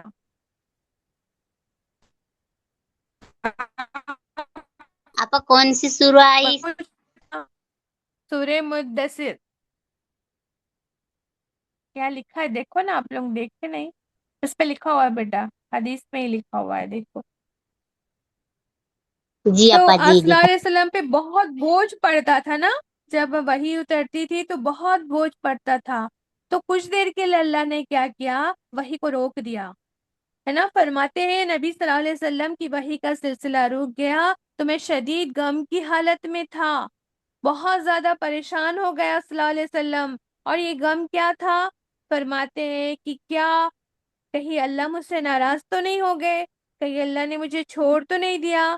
یعنی نبوت کا اتنا بڑا قیمتی نعمت دینے کے بعد وہ علم کا خزانہ کھول کے کہیں اللہ نے بند تو نہیں کر دیا، کہیں میرا تعلق کٹ تو نہیں ہو گیا۔ فرماتے ہیں کہ میں بہت دفعہ مجھے لگتا کہ میں پہاڑ پر چڑھوں اور خود کو گرا دوں، مطلب آپ اتنے زیادہ مایوس ہو گئے تھے، ہے نا۔ صلی اللہ علیہ وسلم کی سنت کے نمونے کیا ہے؟ پچھلی کلاس میں بھی میں نے آپ کو بتایا تھا، اپنے رب خالق مالک سے اتنی محبت، ہے نا، اتنی زیادہ محبت کہ قرآن کو سیکھنے کا، لوگوں تک پہنچانے کا کتنا ذوق و شوق، کہ اتنی تکلیف سے وحی آتی تھی، پھر بھی اس وحی کے نہ آنے پر کیا ہو رہے ہیں؟ دکھی ہو رہے ہیں، ہے نا۔ آپ کا معاملہ اتنا ہو گیا ہے کہ آپ اپنے آپ کو گرانے تک اتارو ہو جا رہے ہیں۔ کتنی محبت ہے، مطلب ہم کو تو کم تکلیف ہوتی ہے، صرف 1 گھنٹہ لگانا ہوتا ہے، پھر بھی ہم بولتے چلو آج اللہ کا شکر ہے، آج تو چھٹی ہے باجی کی، ہے نا، آج کلاس لے دی باجی، آج چھٹی دے دی ہے۔ لیکن صلی اللہ علیہ وسلم کو اتنا شوق اور شغف ہے اتنا سیکھنے کا، لوگوں تک پہنچانے کا، کہ وہی جب رک گئی ہے تو یہ وہی کا سلسلہ منقطع کیوں ہو گیا ہے نا، اس پہ تکلیف میں ہے وہ۔ تو پھر اللہ نے کیا کیا؟ سورہ دوحہ نازل فرمائی، ہے نا، قسم کھا کے فرمایا کہ اللہ نے تمہیں چھوڑا نہیں ہے نا، بعد میں آنے والا وقت آپ کے ابھی کے وقت سے زیادہ بہتر ہوگا، ان قریب میں تمہیں اتنا دوں گا کہ آپ خوش ہو جاؤ گے، ہے نا۔ پھر کیا کیا؟ اللہ نے سینہ کھول دیا آپ کا، علم نشرح لک صدرک، پھر انا اعطیناک الکوثر، اذا جاء نصر اللہ والفتح، اس طرح سے اللہ نے ایک کے بعد ایک، ایک کے بعد ایک چیزوں سے وہی سے نوازتے گئے۔ الحمدللہ الحمدللہ۔ تو اللہ سبحانہ وتعالیٰ کے سینے مبارک پر اللہ کے علم کے خزانے کا کیا ہے؟ پھر سے نور برسنا چالو ہو گیا، ہے نا، پھر سے وہی نازل ہونی شروع ہو گئی، ہے نا۔ یہ بات ہمیں کیا ہے؟ اس قرآن کی آیتوں سے پتہ چلتا ہے نا، کہ اللہ کی یہ وحی جو ہے، الہی نور کی روشنی آپ کے حافظے میں ڈالی جاتی، اور آپ کے لیے یہ کیا ہوتی تھی؟ بھاری ہوتی تھی، بڑی مشقت طلب ہوتی تھی۔ آپ یہ لگاتار وحی کی کرنیں اگر آپ پہ پڑتی رہتی نا، تو آپ مطلب تھک جاتے تھے، ہے نا، تھک جاتے۔ اس لیے اللہ نے کیا کیا؟ آپ پہ کیا کیا؟ تھوڑی آسانی دی، کہ کچھ دن کے لیے روک دیا، کچھ دنوں کے لیے منقطع کر دیا، وہی نازل نہیں کی، تاکہ آپ کیا ہو؟ کچھ دیر کے لیے آرام کر لیں۔ کیسے؟ جیسے سورج ہمیشہ ہمیشہ ہمیشہ دن بھر کیا ہوتا ہے؟ اگتا ہے، تو لوگ کیا کرتے ہیں؟ بھاگ دوڑ کرتے ہیں، دن بھر محنت مشقت کرتے ہیں، پھر اللہ کیا کرتا ہے؟ شام کے وقت سورج کو کیا کرتا ہے نا، ڈبا دیتا ہے، اندھیرا کر دیتا ہے، تاکہ لوگ کیا کر لے؟ آرام کر لے، اور اپنے جسم کی قوت جو دن بھر کے کام سے چلی گئی ہے اس کو پھر سے حاصل کر لینا۔ تو اللہ سبحانہ وتعالیٰ نے کیا کیا؟ آپ کی تھکاوٹ، آپ کے اعصاب تھک گئے تھے پہلی وحی سے، تو آپ نے کیا کیا؟ کچھ دیر کے لیے وحی کا سلسلہ منقطع کر دیا، کہ کچھ دیر کے لیے اندھیرا کر دیتا ہوں، مطلب کچھ ٹائم کے لیے آپ کو سکون دینے کے لیے وحی کیا ہوئی؟ اللہ نے روک دی۔ تو اللہ کی فترت الوحی جو ہوئی تھی وہ اللہ کی ناراضگی نہیں تھی، اللہ کی رحمت کی نشانی تھی، کہ اللہ نے کیا کیا تھا؟ آپ کو تھوڑا سا آرام دینا چاہا، تاکہ اب جب آپ اٹھیں گے تو کیا ہو؟ ہے نا، ہمیشہ کے لیے، ہے نا، دعوت اور تبلیغ کے لیے کھڑے ہو جائیں۔ اب میں نہیں چھوڑوں گا، مطلب، ہے نا۔ آپ صلی اللہ علیہ وسلم نے کیا کیا؟ ہے نا، پھر اس کے بعد جو کھڑے ہوئے تو پھر آخر دم تک کے، ہے نا، جب تک کہ پورا اسلام نہیں پھیلائے، جب تک دین مکمل نہیں ہوا، تب تک محنت کرتے رہے، ہے نا۔ تو الحمدللہ، تو فرماتے ہیں نا کہ نبی صلی اللہ علیہ وسلم نے حضرت مطلب جبریل امین کو ان کی اصلی شکل میں دیکھا۔ حیات طیبہ میں آپ نے کتنی بار دیکھا؟ ہے نا، یہاں پہ آپ نے دیکھا، اس دو حدیث میں مرتبہ اپن نے دیکھی تھی دیکھا، ہے نا، یہ حدیث میں اپن نے دیکھ لے کہ فترت الوحی کے بعد جب وہ آئے تو پھر کیا ہے نا، دیکھا کہ وہی فرشتہ جو میرے پاس غار ہیرا میں آیا تھا، آسمان اور زمین کے بیچ ایک کرسی پر بیٹھا ہوا ہے، اور میں اسے دیکھ کر بہت ڈر گیا، ہے نا۔ اب ظاہر ہے کہ اب اتنے بڑے مطلب فرشتوں کے پروں سے لدے ہوئے کو دیکھیں گے، زمین سے آسمان تک ان کے پر پھیلے ہوئے، تو انسان تھے نا، وہ ڈرنا واجبی تھا نا ان کے لیے، ہے نا۔ اب آپ یہ بات بھی دیکھیے کہ حیات طیبہ میں آپ کو 2 بار دکھایا گیا، ایک بار تو یہاں، دوسری بار جب معراج کے ہے نا سدرۃ المنتہا کے پاس دیکھا، ہے نا۔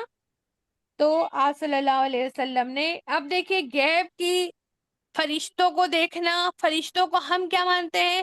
غیب کی چیزیں، فرشتے اللہ کا وحی لاتے ہیں، اللہ کا کام احکامات کرتے ہیں، فرشتوں پر ایمان رکھنا، جنت جہنم، فرشتے پر، کتابوں پر، اللہ پر ایمان لانا، یہ غیب کی باتیں ہیں۔ لیکن یاد رکھیے انبیاء کرام کو کیا کیا اللہ نے؟ تو بھاگنے کو سنے تھے انبیاء کرام کو اللہ نے کیا کیا؟ بالغیب کے سارے مرحلے وہ لوگ طے کر چکے ہوتے ہیں، ان کو پورا ایمان ہوتا ہے غیب پہ، وہ پورا طے کر چکے ہوتے ہیں، لیکن ان کے ایمان کی مضبوطی کے لیے انبیاء کرام کو کچھ غیب کے مشاہدے اللہ نے آنکھوں سے کروایا ہے۔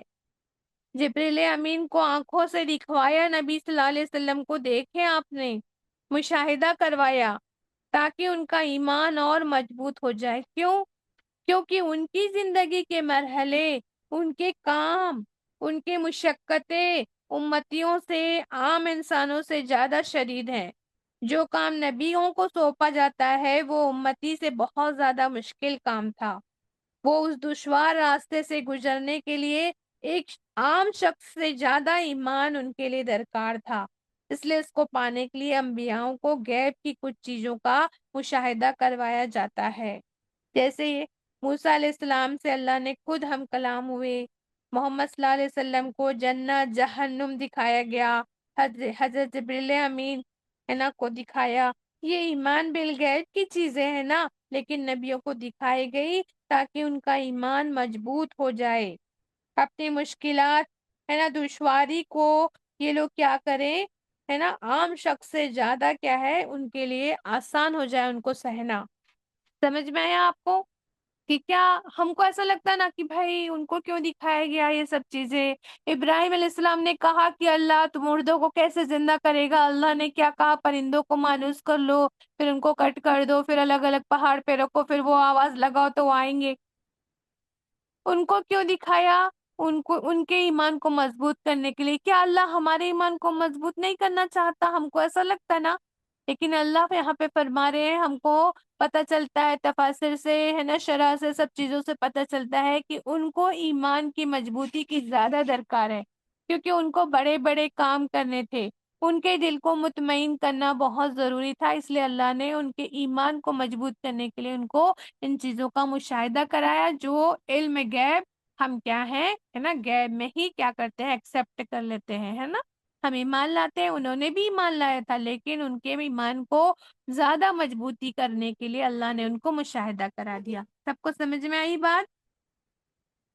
اور روایت سے، حدیث سے ہے کہ نبی صلی اللہ علیہ وسلم نے حضرت جبریل علیہ السلام کو 2 بار دیکھا، اور حدیث یہ بھی آتی ہے جس میں عائشہ رضی اللہ عنہا بھی عنہا ہی اس کی روایت کردہ ہے نا، حدیث ہے ان سے، جس نے کہا کہ محمد صلی اللہ علیہ وسلم نے اللہ سبحانہ تعالیٰ کو دیکھا تو اس نے جھوٹ گڑا۔ اگر کسی نے یہ کہا کہ نبی صلی اللہ علیہ وسلم نے اللہ سبحانہ تعالیٰ کو دیکھا تو اس نے جھوٹ گڑا۔ آپ صلی اللہ علیہ وسلم نے ہے نا ایک دیکھنا میں فترۃ الوحی کے بعد دیکھا ہے نا، جب کرسی پر بیٹھے ہیں، جو یہ ہے جو ہم حدیث پڑھ رہے ہیں، اور دوسرا جو ہے کہاں پر دیکھا؟ سدرۃ المنتہا کے پاس دیکھا ہے نا، ٹھیک ہے، شب معراج کے موقع پر۔ تو اکثر روایتوں میں ہم پڑھتے ہیں 600 پروں کا تذکرہ آتا ہے نا، تو فرماتے ہیں صلی اللہ علیہ وسلم میں اسے دیکھ کر بہت ڈر گیا ہے نا، پہلی وحی آئی تب بھی آپ ڈر گئے تھے، اب بھی ہیبت طاری ہوئی کیونکہ آپ بشر تھے نا، یہ تصدیق ہو رہی ہے اس کی، غم، دکھ، خوشی، ڈر، یہ سب بشری کیفیت ہے نا۔ گھر لوٹ کر میں نے کہا مجھے چادر اڑاؤ، مجھے چادر اڑا دو ہے نا، ترنت لوٹے ہیں خدیجہ رضی اللہ عنہا کے پاس، ہر غمی میں، ہر غم، دکھ، پریشانی، مصیبت، ہر ضرورت میں کس کی طرف آ رہے ہیں؟ دین کی مددگار اور جوزا جو ہے ان کے پاس ہے نا۔ قرآن میں کیوں فرمایا؟ نکاح کی وجہ کیا بتائی ہے اللہ نے قرآن میں؟ نکاح کی وجہ کیا بتائی ہے اللہ نے قرآن میں؟ کیوں کرے نکاح؟ قرآن میں آیا ہے نا، کیوں کرے؟ جلدی جلدی، سب جاگ رہے ہیں نا، مجھے آپ لوگ زینا سب کو لوگ کم کرنے، انڈیکیشن دیجئے۔ زینا کو کم کرنے۔ لتسکنو بیٹا،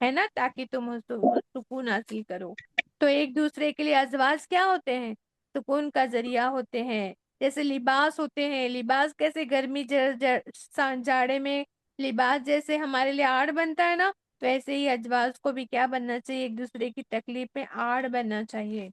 الحمدللہ، ہے نا۔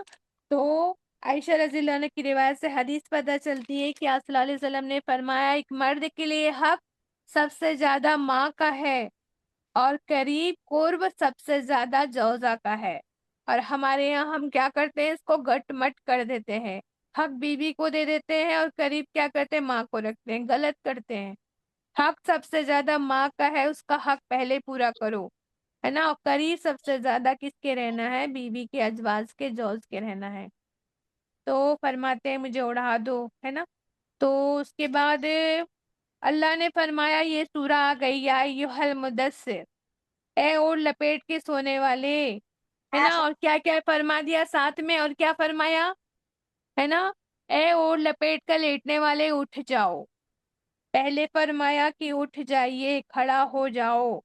باطل کو دیکھ کر نافرمانی، حرام کاری، ظلم کو دیکھ کر کھڑے ہونا ہے، دائی کو دیکھ کر ہضم نہیں کر لینا ہے، برے انجام سے پھر لوگوں کو متنبہ بھی کرنا ہے۔ یہ پہلا حکم ہے، کھڑے ہو جائیے اور لوگوں کو علم کا دین لوگوں تک پہنچاؤ، اور اپنے علم کے ڈنکے بجانے کے لیے نہیں، پلے سے باندھ لیجئے۔ محمد صلی اللہ علیہ وسلم کو بھی یہی فرمایا گیا ہے، وہی علم پہنچائی جا رہی ہے نا، حفظ قرآن عطا کیا جا رہا ہے، فہم دی جا رہی ہے، تو آپ کیا کرو؟ اپنی بڑائی نہیں، لوگوں تک رب کی بڑائی کرو۔ دیکھ رہے ہیں آپ لوگ؟ اٹھو، خبردار کرو، اپنے رب کی بڑائی کا اعلان کرو، اور پھر فرمایا اپنے کپڑے پاک رکھو۔ سمجھ میں آ رہی ہے؟ تکبر، غرور، فخر کرنا، ہے نا، رب کا دیا ہے، اس کے کرم سے ہے، سب کو چھوڑ کے کیا کرنا ہے؟ اس کی بڑائی کرنا ہے، اس کی بڑائی کا اعلان کرنا ہے۔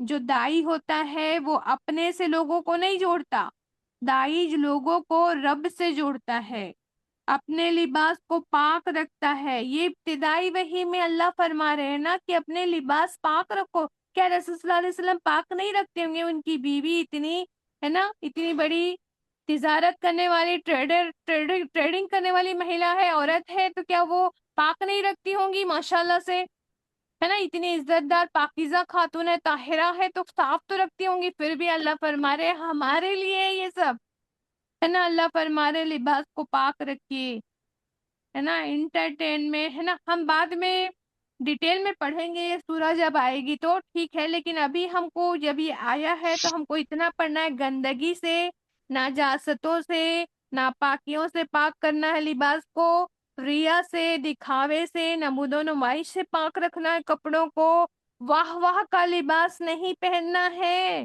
واہ واہ کا لباس سمجھتے ہیں آپ لوگ؟ شہرت کا لباس کیا ہوتا ہے؟ شہرت کا لباس کیا ہے؟ حدیث کا مفہوم ہے جس نے شہرت کا لباس پہنا، یاد رکھ لو، پلے سے باندھ لیجیے آپ لوگ، جس نے شہرت کا لباس پہنا۔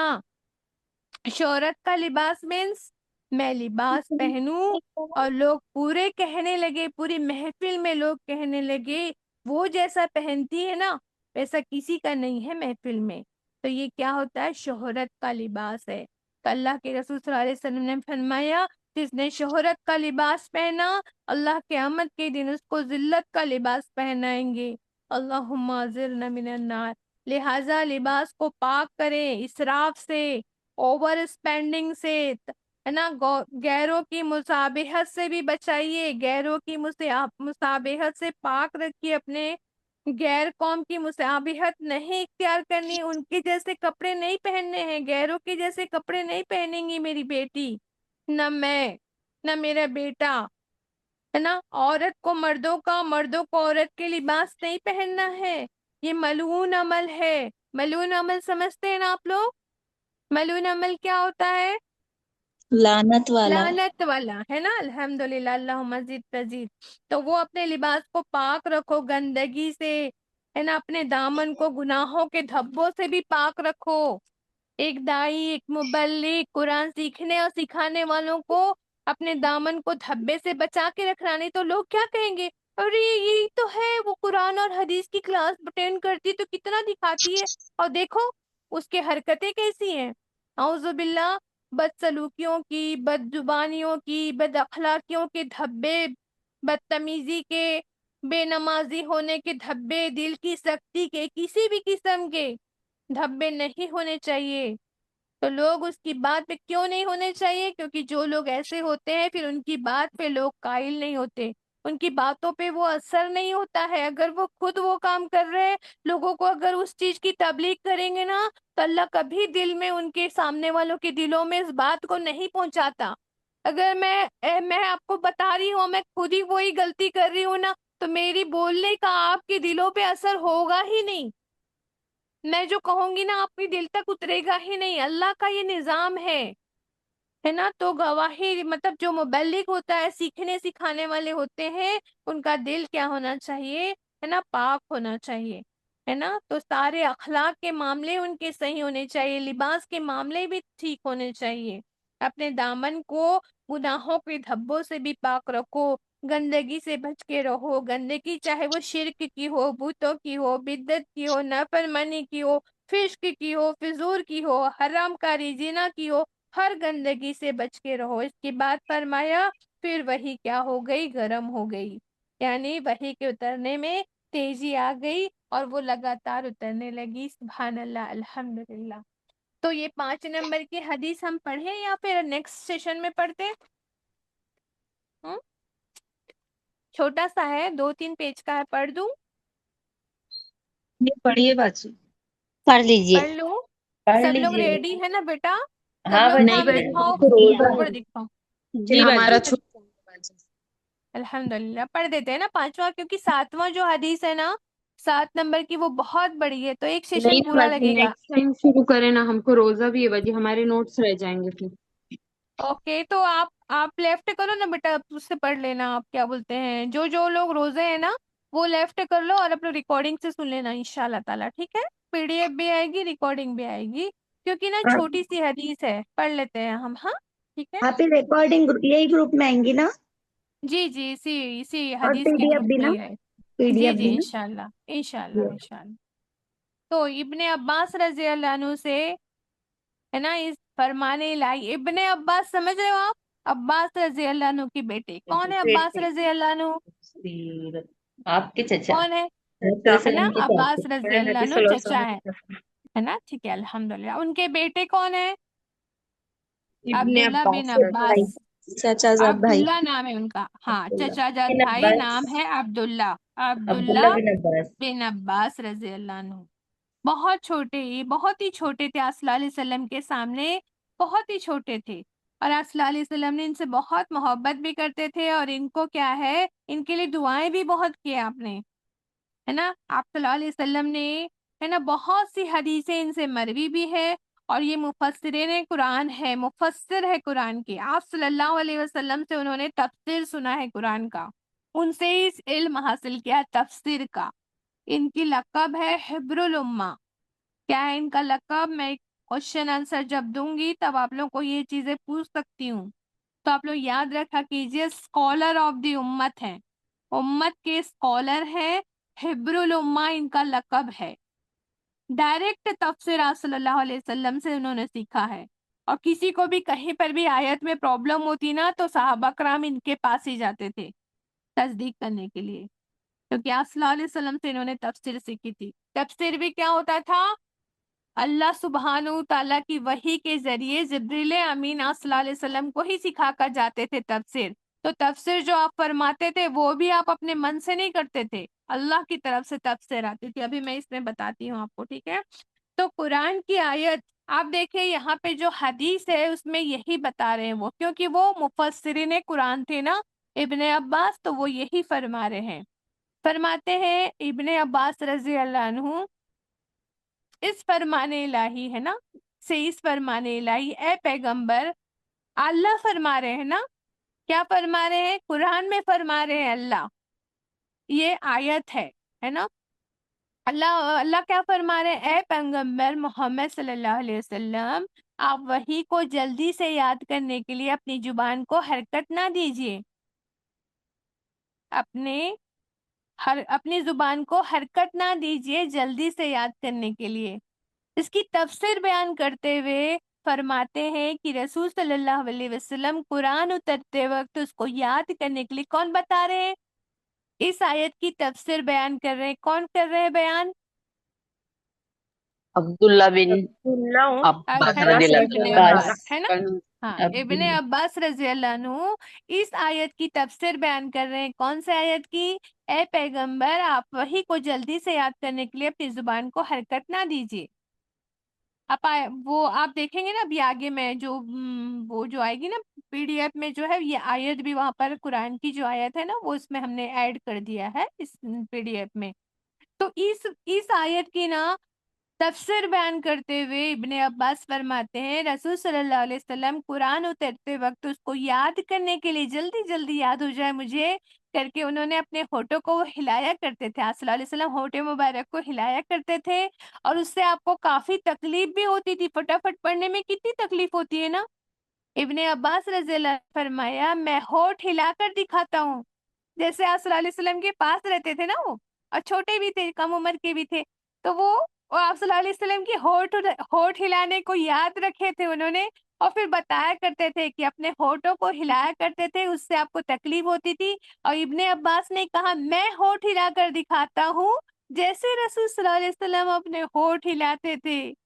کتنی محبت نظر آ رہی ہے نا، کہ وہ بتا رہے ہیں کہ یا رسول صلی اللہ علیہ وسلم دیکھو ایسے ہونٹ ہلاتے تھے، ایسا کر کے وہ یہ حدیث میں بتا رہے ہیں، بیان کر رہے ہیں۔ اس پر اللہ تعالیٰ نے فرمایا اے نبی صلی اللہ علیہ وسلم اس وحی کو جلدی جلدی یاد کرنے کے لیے اپنی زبان کو حرکت نہ دیجیے۔ کیوں؟ اس کو جمع کرنا اور اس کو پڑھا دینا ہماری ذمہ داری ہے۔ مطلب یہ کون کہہ رہا ہے؟ اللہ کہہ رہے ہیں کہ آپ جلدی جلدی یاد کرنے کے لیے اپنی ہونٹوں کو، اپنی زبان کو مت چلائیے، حرکت مت دیجیے، ہم اس کو جمع کرا دیں گے، ہم پڑھا دیں گے، یہ ہماری ذمہ داری ہے۔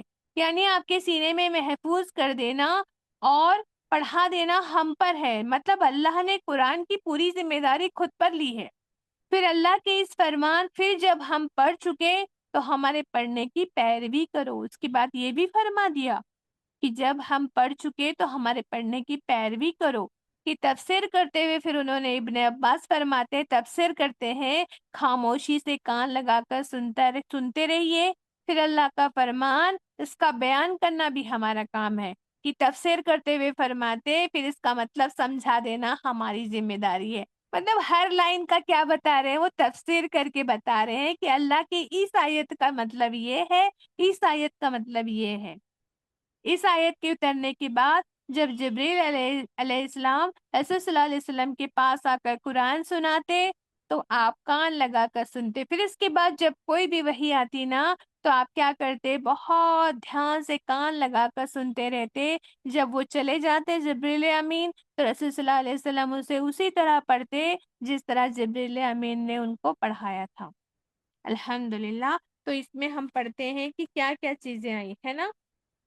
تو ایک بات تو یہاں سے یہ پتہ چل رہی ہے کہ قرآن کی آیت کی تفسیر حدیث کے ذریعے ہوئی۔ حدیث میں ہی پڑھ رہے ہیں نا ہم، کہ انہوں نے دیکھو حدیث میں ہی بتا رہے ہیں، کیا قرآن کی آیتیں بتا رہے ہیں اور اس کی تفسیر بتا رہے ہیں۔ اس سے کیا پتہ چل رہا ہے کہ قرآن کی آیتوں کی تفسیر حدیث کے ذریعے ہوتی ہے، اور حدیث کی تربیت جب ہم دے رہے ہیں تو قرآن کی آیتوں کو بھی یہاں لا رہے ہیں نا۔ جب سے ہم پڑھ رہے ہیں اقرا پڑھ رہے ہیں، اقرا والی سورہ مدثر کی آیت پڑھ رہے ہیں نا، تو اس سے کیا پتہ چلتا ہے؟ دونوں چیزیں کیا ہیں؟ گہری لنکڈ ہے، ایک دوسرے سے جڑی ہوئی ہیں۔ حدیث کو قرآن سے الگ نہیں کر سکتے، قرآن کو حدیث سے الگ نہیں کر سکتے، ہے نا۔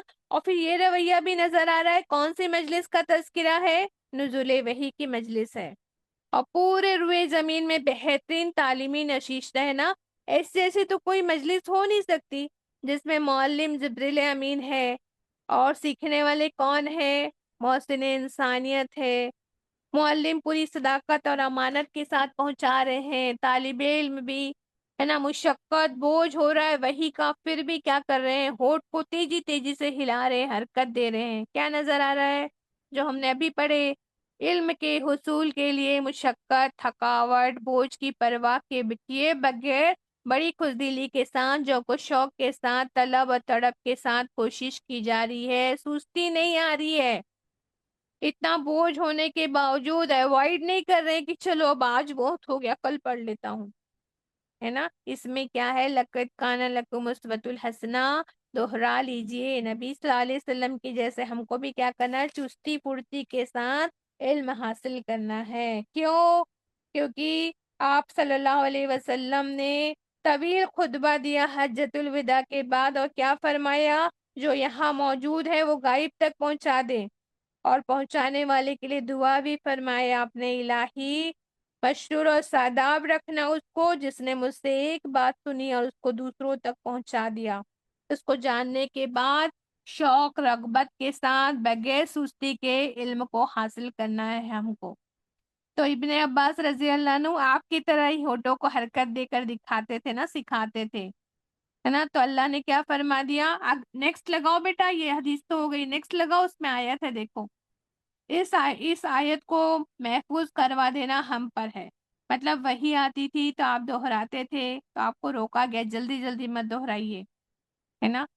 آپ کیوں دہراتے تھے جلدی جلدی؟ کیونکہ صادق اور عالمین تھے آپ کو یہ فکر ہوتی تھی کہ کہیں یاد کرنے میں کوئی غلطی رہ گئی، ہے نا، تو میں صداقت کے ساتھ لوگوں تک پہنچا نہیں پاؤں گا، مجھ سے کوئی کوتاہی نہ ہو جائے، ہے نا۔ تو یہ اس وجہ سے بھی آپ جلدی جلدی پڑھتے تھے، اللہ نے روک دیا کہ جلدی جلدی نہیں پڑھنا ہے، جلدی جلدی پڑھنے سے روکا گیا ہے۔ اس لیے ہم کو بھی کیا کہا گیا ہے، ورتل قرآن ترتیلا، جلدی جلدی پڑھنا پسندیدہ نہیں ہے، جیسے قرآن کو اتارا گیا ہے ویسے ہی پڑھنا ہے۔ پھر تسلی بھی دے دیا اللہ سبحانہ و تعالیٰ نے کہ آپ کو یاد کرنے کی فکر ہے نا، تو یاد کروا دینا، حفظ میں ڈال دینا، حافظے میں جمع کروا دینا اللہ کے ذمے ہے نا۔ تو آپ نے کیا کیا، اللہ نے اس کو حفاظت کے ساتھ آپ کے سینے میں، ہے نا، کیا کر دیا، اس کو حفظ بھی کروا دیا۔ اور اللہ سبحانہ و تعالیٰ جس صورت میں، جس رکوع میں، جس آیت کو جس جگہ پہ رکھنا ہوتا تھا نا، وہی کو وہی آپ کیا کرتے تھے، رکھوا دیتے تھے۔ مطلب یہ رکھنا بھی اللہ کی مرضی سے ہوتا تھا، الحمدللہ۔ اب اس زمانے میں تو یہ بات کو سمجھنا بہت مشکل ہے، لیکن آج ہم سمجھ سکتے ہیں کیونکہ فائلز کا زمانہ ہے، فولڈر کا زمانہ ہے، ڈیلیٹ کر سکتے ہیں، ایڈ کر سکتے ہیں، جہاں چاہے اس فائل میں جا کے ہم ایڈیٹنگ کر سکتے ہیں۔ تو اللہ کے ہاں تو یہ ہمیشہ سے ہے نا، اللہ کے پاس تو یہ علم ہے، اللہ تو سارے علم کو جاننے والا ہے۔ تو اللہ سبحانہ وتعالیٰ نبی کے حافظے میں یہ سب چیزیں پہلے ہی ڈال دیتا تھا کہ قرآن کی ساری ترتیب، کون سی سورہ، کون سی آیت کہاں ہوگی، کس جگہ ہوگی، یہ سب اللہ کی ترتیب ہے جو آپ کو حفظ میں ڈال دی جاتی تھی آپ صلی اللہ علیہ وسلم کے۔ پھر آپ صلی اللہ علیہ وسلم تلاوت کر کے کاتبین وحی، جو وحی کو لکھنے والے ہوتے تھے، قرآن کے لکھنے والے جو کاتب ہوتے تھے، ان کو آپ سناتے تھے، اور وہ ترتیب بھی بھرما دیتے تھے کہ اللہ نے ایسی ایسی ترتیب دی ہے، تو وہ لوگ لکھنے والے اسی ترتیب سے اس کو جمع کرتے تھے۔ ساری رکوعات سورہ کی ترتیب بھی وحی کے ذریعے وضع کردہ ہے۔ یہ تسلی دینے کے بعد اللہ نے فرمایا کہ اس کو سمجھا دینا، تشریح کرنا بھی ہماری ذمہ داری ہے۔ اس کو جمع کر دینا مطلب سمجھا دینا، تشریح کر دینا ہماری ذمہ داری ہے۔ جیسا کہ میں نے آپ کو بتائی تھی کہ دو قسم کی وحی ہوتی ہے، ایک تو وحی جو قرآن آتا، دوسرا جو ہوتا تھا وحی جو ہے نا، دوسری وحی غیر متلو ہوتی تھی، جس کو تلاوت نہیں کرتے تھے لیکن آپ کو وہ سمجھایا جاتا تھا، تشریح کی جاتی تھی آیت کی، تو وہ آپ صلی اللہ علیہ وسلم، اور حدیث بتائی جاتی تھی، یہ سب وحی خفی تھی، اور اس کو آپ کیا کرتے تھے، وہ بھی آپ کے ہے نا سینے میں محفوظ کی جاتی تھی، لیکن آپ تلاوت نہیں کرتے تھے، اس کو کیا کرتے تھے، تعلیمات دیتے تھے، اس کی آپ کرتے تھے، آپ بتاتے تھے یا کر کے سناتے تھے، سنت اور حدیث کے ذریعے پھر وہ آپ تک، ہم سب تک پہنچی، امت تک کے پہنچی، ٹھیک ہے۔ ابن عباس رضی اللہ عنہ فرماتے کہ نبی صلی اللہ علیہ وسلم سے کہا گیا، خاموشی سے کان لگا کے سنتے رہو۔ اللہ نے حکم دیا ہے نا کہ کان لگا کر سنو، تو تلاوت کا ایک ادب کیا ہے، خاموش رہنا۔ تلاوت ہوتی رہتی ہے تو انسان کو خاموش رہنا چاہیے سامنے والوں کو، کیونکہ دل کی دو کھڑکیاں ہیں، آنکھ اور کان۔ قرآن کی محفل میں کانوں کا، آنکھوں کا پڑھنا اور کان سے سماعت کرنا، دونوں چیزیں، دونوں کھڑکی کھلی ہونی چاہیے۔ اگر ایک کھڑکی کھلی ہے، دوسرا جو ہے بند ہے، تو کیا ہوگا، ہے نا، آپ دیکھ تو رہے ہیں لیکن سنیں گے نہیں تو کیا ہوگا؟ کہیں اور دماغ ہوگا تو کیا ہوگا؟ یہ فہم میں رکاوٹ بنتا ہے، ٹھیک ہے؟ اس لیے ہمیں درس قرآن کی محفل یا حدیث کی محفل ہوتی ہے تو خاموش رہنا چاہیے. کتنی ہے نا، اتنی خاموشی ہونی چاہیے کہ اگر کوئی محفل، سلام جانتے ہیں آپ لوگ؟ سلام، سلام جس کی تاکید کی گئی ہے نا، جس کی وجہ سے جنت میں داخلہ مل جائے گا، ہے نا؟ سلام کتنا ضروری ہے اسلام میں. لیکن محفل اگر چل رہی ہوتی ہے تو داخلہ کے وقت سلام نہیں کرنا چاہیے، منع فرمایا. اور جواب دینا بھی کیا ہے؟ منع فرمایا گیا دین کی محفل میں. تو آپ لوگ اس چیز کا خیال رکھیں گے، ٹھیک ہے؟ آپ صلی اللہ علیہ وسلم اطاعت کرتے ہیں. اس کے بعد جبریل امین آتے تو آپ صلی اللہ علیہ وسلم کیا کرتے؟ اطاعت کے ساتھ کان لگا کر سنتے، پھر اسی طرح پڑھتے جیسے جبریل امین پڑھ کر گئے تھے، ہے نا؟ کیونکہ اطیع اللہ، اللہ کی اطاعت آپ کا بھی شیوا رہا ہے. زبردست نمونہ ہے نا آپ قرآن پاک کی، نہ چلتے پھرتے قرآن صلی اللہ علیہ وسلم. تو آپ کے حافظے میں جو ہے ڈال کے وہی غیر مطلوب کے ذریعے قرآن کو سمجھا دیا گیا، اس کو آپ دہراتے، ہے نا؟ الحمدللہ. تو ہم کو بھی کیا کرنا ہے؟ جب آپ صلی اللہ علیہ وسلم ان کے جانے کے بعد دہرا رہے ہیں، کیا سبق مل رہا ہے؟ کلاس ہوتی ہے، اس کے بعد ہم کو بھی کیا کرنا چاہیے؟ لیسن کو دہرانا دہرانا چاہیے، چاہیے. ہے جی نا؟ ہر نشست چلو. کے بعد دہرانا ضروری ہے. اللہ کے رسول صلی اللہ علیہ وسلم، ہے نا، جبکہ ان کو تو پورے سینے میں، ہے نا، پورا ڈال دیا گیا، القا کر دیا گیا ہے، پھر بھی وہ دہرا رہے ہیں. تو پھر ہم کو تو اتنا فرض ہے، پھر ہم کو تو دہرانے کی بہت زیادہ ضرورت ہے نا؟ تو الحمدللہ دہرانے کی توفیق عطا فرمائے اللہ سبحانہ وتعالیٰ. جو بھی ہم نے پڑھا ہے ان سب میں عمل کرا دے اللہ سبحانہ وتعالیٰ.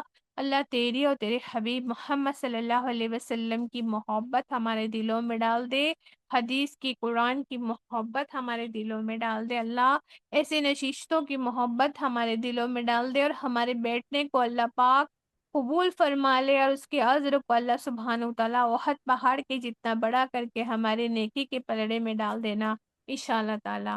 السلام آمین. علیکم ورحمۃ اللہ وبرکاتہ. اللہ سبحانہ وتعالیٰ مجھ سے جو بھی غلطی، کمی، کوتاہی ہوئی، جو بھی اللہ پاک احترام میں کمی ہوئی، اللہ سبحانہ وتعالیٰ مجھے معاف کر دینا. اللہ سبحانہ وتعالیٰ تو مجھے معاف فرما دینا. اللہ سبحانہ وتعالیٰ تو مجھے معاف فرما دینا. اور سب لوگوں کے اللہ پاک دلوں میں اللہ پاک قرآن کی محبت، حدیث کی محبت ڈال دینا. اور آپ لوگ بھی میری کمیوں کو، کوتاہیوں کو نظر انداز کرنا بیٹا.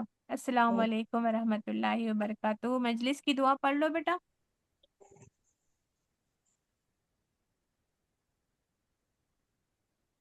سبحان اللہ وبحمدہ سبحانک اللہم وبحمدک نشہد ان لا الہ الا انت نستغفرک ونتوب الیک.